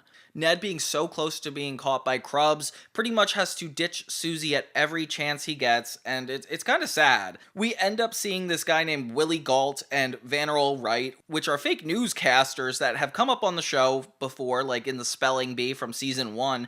They just commentate on everything going on, and they're talking about how the museum actually gets involved, which is so funny and relevant. Like, do you remember going on field trips and having the teachers be like, don't embarrass us, like, don't touch anything, just make sure we look good. Like, this is why they tell us that, because in this, the special, the people at the museum must hate Polk Middle School, because they are dodging Krubs and starting to do whatever it takes to take down these kids as well. With everybody against Ned, Cookie, and Mose, it starts to get really stressful. In trying to get away from Krubs, Ned ends up sneaking into the museum, and oh my god, he is so close to being caught, but he's managing to get out of it by switching clothes with Coconut Head. Krubs ends up thinking that it's Ned, which honestly, I was like a full relief, because that is the best, because of course, like, you got Krubs off your tail, you're able to get away with being on the field trip, it's nice. Ned has a moment with Sweeney where he's trying to get away and hiding in a tree, and Sweeney like has the opportunity to tell on him, and he actually has a good moment and decides not to reveal Ned and let him enjoy the field trip, but he's not going to help him down from the tree. Okay, real nice teacher. Consider this my early graduation gift to you, Mr. Bigby. I feel like if you were a teacher and noticed that, you definitely would have to report it. Like, I can't imagine this going well. The entire museum is trying to track down the Steel Eagle and Cookie, clearly, thinking that it's so much bigger of a deal than it is, and I can't believe these kids are, like, going out of their way to get their goals, because at this point, it's really risky, and not only would they get kicked off the field trip, I feel like they would get expelled. Like, this has to be some, like, unforgivable stuff going on. Ned ends up being naked, which, of course, they have to do that in these kid shows, because he gave his clothes to Coconut Head, and now he's screwed. He needs the help of Mose, and this is funny, because she does come through for him, and it kind of leans to them being in a relationship, because why didn't he call Susie? You know, like, he clearly must have feelings toward Mose if he's trusting her way more. And that's like why this is a good representation of teenage love, because this is so how it is. Like, you're too awkward around the one you have a crush on, and the people you actually get to know and care for end up being like your closest friends. It's kind of like a crazy situation, but it does happen. Ned slowly becomes more and more appearing like the wild boy, because one, he loses his clothes, he gets this grass skirt, and everybody's after him. Of course, he's gonna act crazy. Mose wants to finally get back at Ned by calling his bluff, because both of them are seeing signs that they should be together, and Ned is avoiding it, trying to cover it up with Susie, while Mose is trying to cover it up with avoidance. So Ned's like the anxious attachment, and Mose is like the avoidant attachment, which is why they're like definitely butting heads at this point. I would too, Mose. Like, I would be very resentful at Ned if you're having feelings for this person, they're just trying to vie for somebody else. Like, that's very frustrating. Why don't you get your girlfriend to do it? Because I'm naked! Mose tries to get him back by actually inviting Loomer to the Rose Garden, where all four of them end up meeting, and this big kiss is supposed to happen, the one that Ned's been trying all this episode to get. And yeah, it's a big deal. The stakes are raised. Somebody just kiss somebody?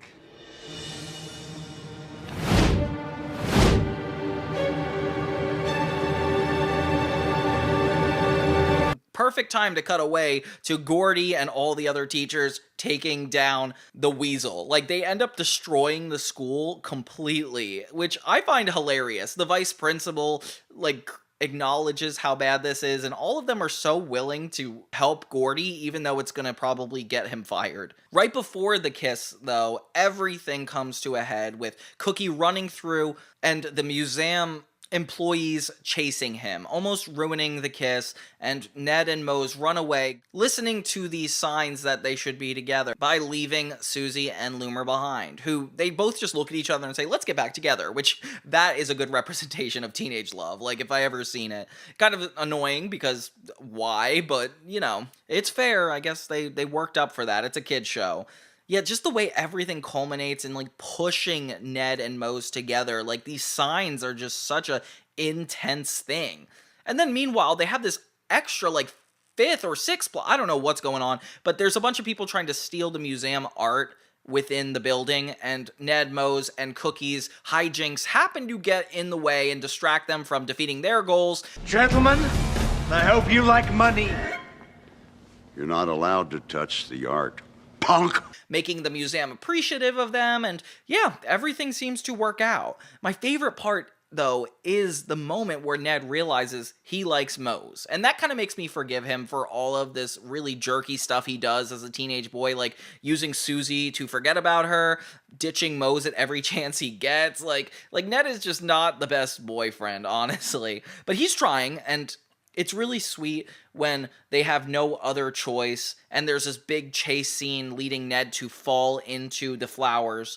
And it's such an aesthetically pleasing shot, just seeing him, like, in the yellow flowers. And he starts to have a musical montage of every moment he had with Mose, which is actually really sweet. It makes it seem like this entire show was building up toward that, even though it kind of wasn't. It was just this genuinely good show, trying to be funny while also relating to its audience. Kid Brothers Band is rolling to New Orleans for their biggest concert ever. Guys, we just oversold the Superdome, the largest venue we've ever sold. So why is everybody talking about Polar bears. Polar bears, polar bears. Say what? We're gonna raise big money for the polar bears. On June 6th, one band will rock the city. Come on, guys. It's madness out there. One couple will take the plunge. Are they gonna smooch now? And one boy just might save the planet? Whoa. Buses are heavy.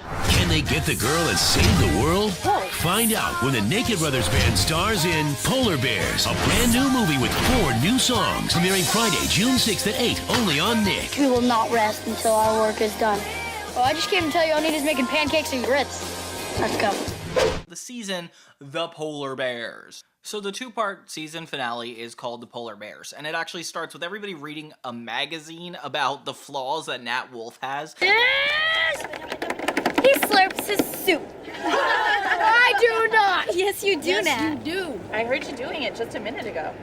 Which is funny because in New Jersey, it's actually illegal to slurp soup. Look it up. I bet you're gonna be wrong. Which this guy is not asking for all this negativity. He's like just singing in the band, and I feel like he is the target for everyone and everything at this point. Jesse is giving everybody on the tour bus etiquette lessons, like with a nice table, which I've never seen done on a tour bus. What a crazy concept. At least she's like being a responsible adult this time, like kind of, and teaches everybody that as long as you say no offense, nobody is going to get offended, which, oh my god, what a 2000s mentality, guys. I didn't realize this was such an environmentally friendly episode, and to be a 2-parter, even funnier. So Alex learns that the polar bears are suffering and becomes super fixated on like helping them, which is actually kind of sweet. Nat like suggests they give all their proceeds to the next concert, the environment, to actually make this better for the polar bears, and that's very sweet. What are you doing? That. I need these for my Save the Polar Bears thing. Why? Yeah, why? Because I'm recycling them. But we haven't even read them, Alex. This leads Alex to being super environmental and actually taking everybody's magazines and just recycling things for no reason, which is actually kind of a funny concept. They're still on this city tour, I guess. So they end up meeting up with Sonny, which is kind of cool that he's at the next venue, and Sonny brings their twin, which is crazy because this girl looks nothing alike them, but apparently her and Nat share a lot of commonalities. So she's also a Sagittarius, I assume. They say that their moms knew each other, and that's another hint of lore to drop on us. I didn't realize this was relevant still. There's a little girl named Big L, and she is obsessed with Santa Claus, like making her mom decorate all year long for this, and even has like a full-on tantrum when they try to break it to her that it's only around Christmas. This is low-key me, though. No, he's coming soon. Well, we got a little ways to go there, Big L. It's still summertime. Santa Claus is coming soon! Santa So Rosalina supposedly gets jealous again, but she's like, me and Nat are just friends. Says it to him, and he's like heartbroken. But it's low-key kind of fair because, yeah, he's hanging out with another girl, and also they've never really properly went on a date. So Nat, unless you're gonna ask her out. So later, Nat and this girl, Grace, are talking about how guys can be just friends, and it's very sweet, actually, until Rosalina walks in, and they start wrestling. I don't know why they wrestle out of nowhere, but it's kind of ridiculous. If I were Rosalina, I'd be really sad. She did say they were just friends, so yeah. Psalm has a crush on Grace, so it looks like it's gonna work out in the long run, but Rosalina's still kind of stressed about it. So Grace and Big L reveal that their house was like taken away a long time ago because of the environment, and it's kind of depressing to think about. And they're like, yeah, it's okay, we live on a trailer like you guys. And it's like, oh no. That explains why she's so obsessed with Santa. This is like almost like a trauma response. What a deep and dark plot to have. I feel so bad for this little girl. And we get a really sad montage of them actually driving through homes that have been destroyed, and oh my god, this is so depressing. I feel so bad, but at least like Alex and Nat are like empowered by these situations to like make a change. I guess that's like the positive part of this episode. This is pretty unique that I've never seen a kids show ever do, like show this kind of destruction and talk about it so positively. They go to Grace's house and they see how she's actually living, but at least these kids learn their manners. They definitely have to. Betty used to love candlelight dinners. Come on, Dad. Now, Sonny, you pull yourself together right this minute. Yeah, Dad. So Rosalina is the wing woman for Kasim. We're trying to get Grace to be into him, which I think Grace has bigger fish to fry right now, Rosalina. Can you just give him a break? You know, he's a bad boy, real bad, and polite too, kind of a mixture of both. He's everything a girl could wish for. So Grace starts getting jealous of Qasim and Rosalina, and her and Nat pretty much turn on them, which is fair. They're being really suspicious. It's so funny because Rosalina being the wing woman, Grace just assumes that she has a crush on him, which, oh my god, Nat, I would be heartbroken too. Rosalina tells him to be like a bad boy, and he pinches her butt, which I did not see coming, and you cannot do that on television. That's very disrespectful. Kasim and Nat get into a physical altercation, which I did not see coming, and then Alex starts turning his back on the bus because it's bad for the environment. Oh my god, I did not expect that to be the twist. Alex treats this whole thing like a huge betrayal, which is actually so funny. I'm gonna go over there, try to tip the bus over, and all the gas should go in that bucket. For some reason, Nat knows what siphoning is, which I didn't even know. It's like when you pull gas out of a bus, and he's claiming to do that and even wants to tip over the bus. What the heck, Alex? Sonny sees a cricket on his nose one morning and assumes it's Betty, which means he's not over that breakup. Oh my god, this guy's an insane person. The bald publicist comes back again to trash Nat about slurping soup on television, and they're like, he is gonna have some bad manners, which is so funny because it's like a whole benefit event, and that would be offensive, I guess? Grace and Nat wrestle once again, only to be confused by Qasim and Rosalina. Oh my gosh, why does this keep happening? It's kind of crazy we're having like these first world problems, like drama between Nat and Rosalina, while there's all this like wreckage and what's actually going on in the world. I can't tell if it's a metaphor or just really, really bad timing. Cooper tells the crew that they actually oversold the Superdome, so they're gonna make a lot of money for the polar bears. Ooh, that's exciting. Cooper suggests that they do a huge press conference, which was actually the center of conflict in the Battle of the Bands episode, so I hope it goes well this time, honestly. Then this is gonna sound really ridiculous. What? I mean, really, really silly. No, I think she stopped liking me when she saw how bad my table manners were. Big L and Grace follow them onto the bus, and oh, Alex has a really fire white outfit. I don't know why, it's really cool. So Alex is still refusing to take the bus, so they're like, we're gonna walk to the venue, which is kind of insane. I don't know why anybody's letting them do that. And then Qasim and Rosalina have another moment together, only to make Nat super angry. So Nat is upset about the whole Rosalina situation, gets advice from Alex, who is just like, you guys weren't even together, so technically you didn't steal your girl. Oof, that's kind of tea. So they're doing this whole press conference, and things get way out of hand by like them as a concert being like, we're gonna be bigger than Santa Claus, which I don't know why they're claiming that, but the reporters get really angry at them. I don't even know why they're getting angry. Like nobody cares that much about any of this stuff. Picture, he means our picture on that calendar. Only because it's August, by December, Santa's gonna be way bigger. Santa's gonna be huge by December. Are you now insulting Santa's weight? Are you calling Santa a big fatty, a big tub of lard? I'm not calling him a big tub of lard. You called Santa a big fat blubber belly? I'm not saying that Santa's a big fat Loverbelly. So now instead of being chased by a bunch of girls, they're being chased by reporters. But honestly, this is like one of the funniest scenes in the entire series. I can't believe they even like have this conversation. The reporters are really funny actors. Jessie is relying on her manner skills to stop all the publicists who show up at Anita's trailer, which is so surprising. I guess they just assume they're gonna stop all the drama from going down. And it seems like they're all trying to cancel the Naked Brothers band for hating Santa, which I can't believe canceling was even happening back then, but yeah, this is definitely a reason. Look, I like That's Alex. George Lopez. He'll say something nice he's a about friend you. of mine. But my daughter Mayan is burning his CDs as we speak. George Lopez has to make yet another appearance, which is super surprising, and he speaks out against Alex, which actually kind of hurts. Yeah, so they're all like calling him a Santa basher. Was not expecting this turnaround. And George Lopez mentions his daughter Mayan too, which is his real daughter in real life. Crazy. The little girl Big L ends up turning her back on Alex too because of the Santa situation, which I was not expecting. And yeah, so this gets really ugly really fast. But it's a funny argument. Liar, liar, pants on fire. Oh, I'm not a liar, liar, pants on fire. You don't love Santa. You lied, your pants on fire. I didn't pants on fire. The curse of Santa is upon you.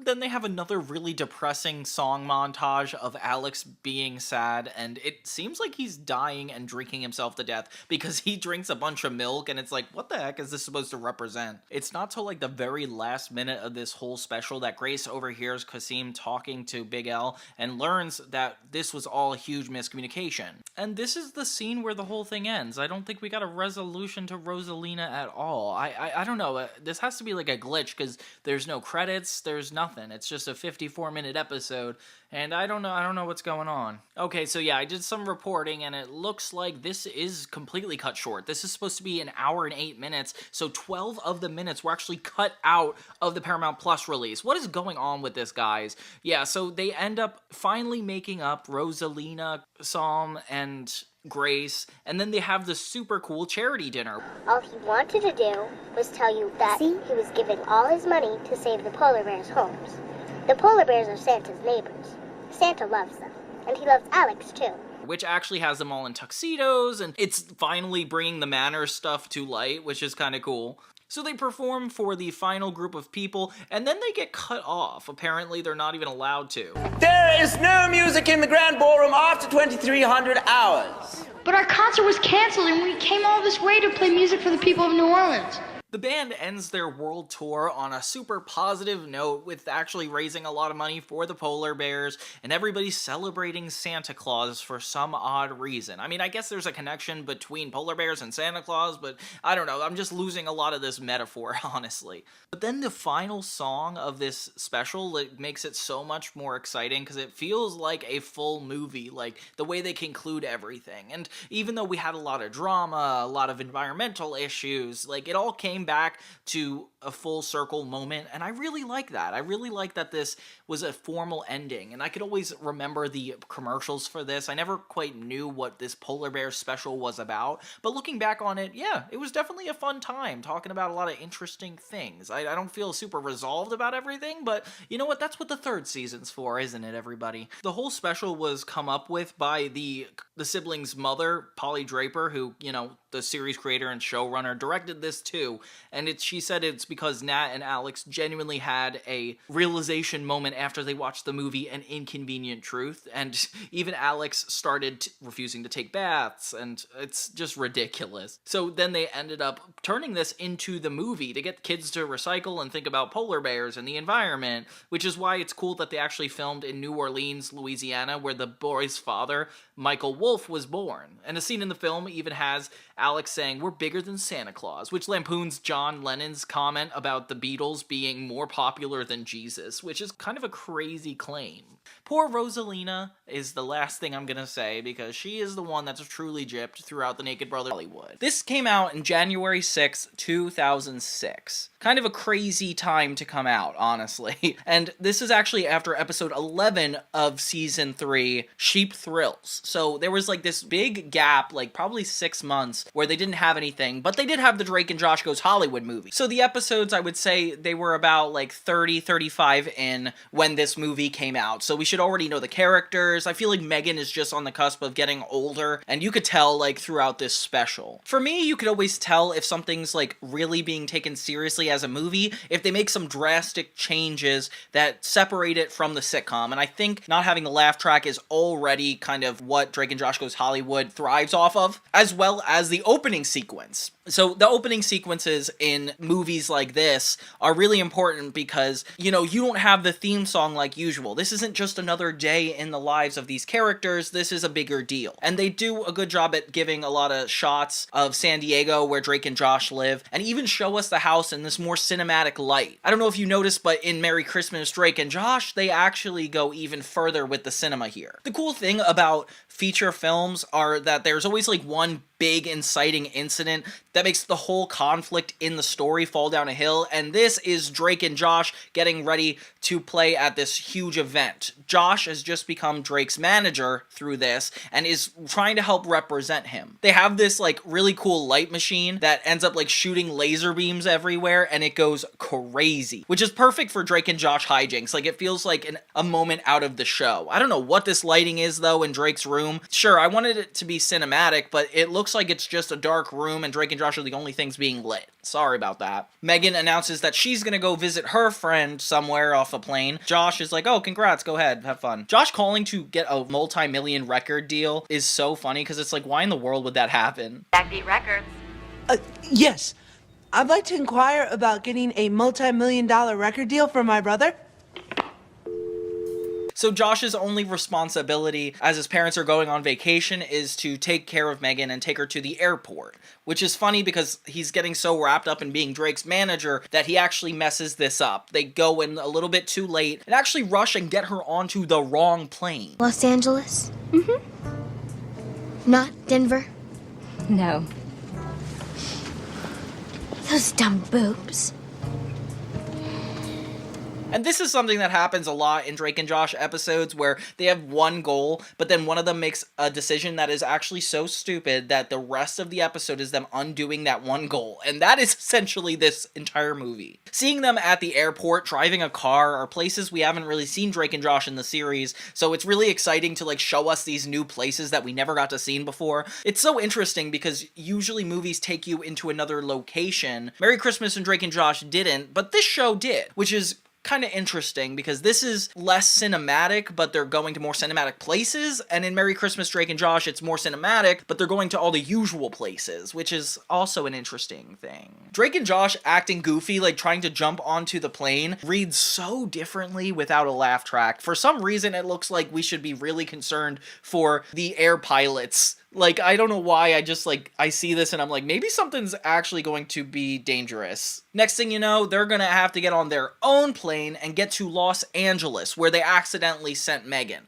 So now they're trying to track down Megan, and Megan is just like getting to the place and trying to make the best of her situation, because she's just frustrated that these guys even made her get on this plane. Seeing Drake and Josh on a plane is probably my favorite highlight of this special, because it's like, not only have we not seen him on the plane before, a plane is dangerous, it's like scary, and seeing these wacky guys who just tried to break onto the plane is even more concerning. Like, what?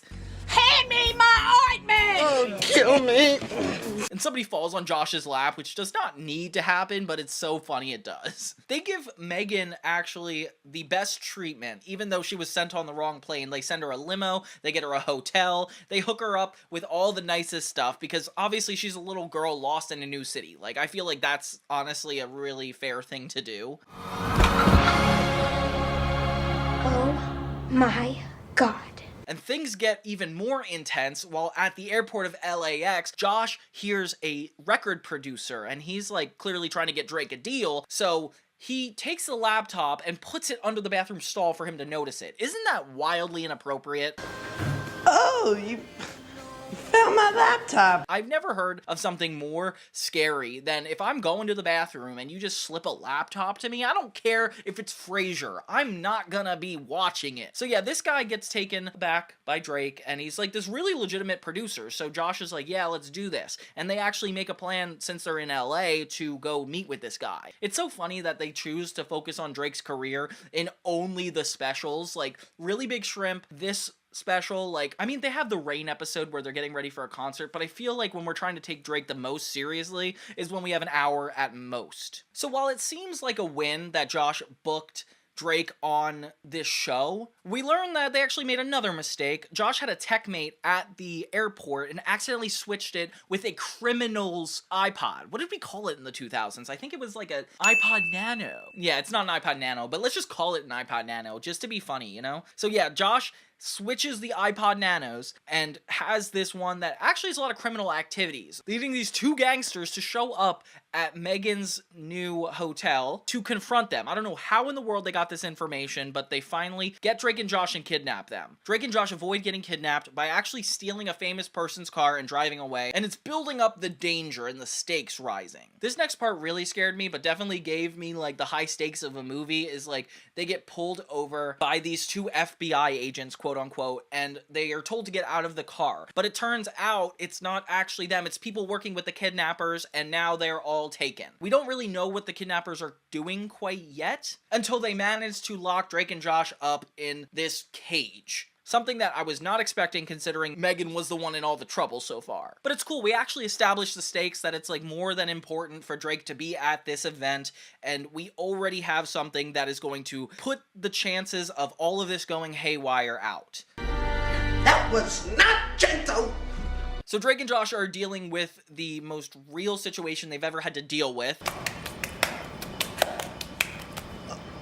Oh, hey fellas. And I feel like in the 4th season, it actually gets kicked up a notch when they work with those criminals, the ones that end up robbing their house, which is kind of crazy. I wish that was the plot of this movie. Happy anniversary! But this is good too. So they find out that these guys are just going to be printing a bunch of money. Just in time, Megan found out too and is actually able to get to this place, save Drake and Josh, and stop these criminals. Basically, their plan is already ruined by the time other people show up. Megan ends up taking a bunch of money and using it though, so I don't know what the legalities are with that, but all I know is that the situation gets resolved, and it's really funny the way everything kind of comes together. And I love how it's just like plot after plot, and all these like issues coming up. It's like perfect storytelling in a film format. So in the end, Drake ends up getting to the show on time with Josh. And yeah, so it's like Josh wins as his manager. Drake gets to perform. Nothing really huge comes of it because we're not ready for that yet. Everything seems to resolve itself. So yay, happy ending. Drake and Josh Goes Hollywood, a very good movie special. Especially after watching this whole show in its entirety. I mean, you guys could check out, I covered every individual season of Drake and Josh in a little bit of a retrospective format. Let me know if you want me to redo any of them, because it's been getting a long time since I started those. But yeah, so Drake and Josh Goes Hollywood, really fun movie event, and definitely cool to have in the middle of the Drake and Josh production schedule, because that means we got the peak of these guys' performance.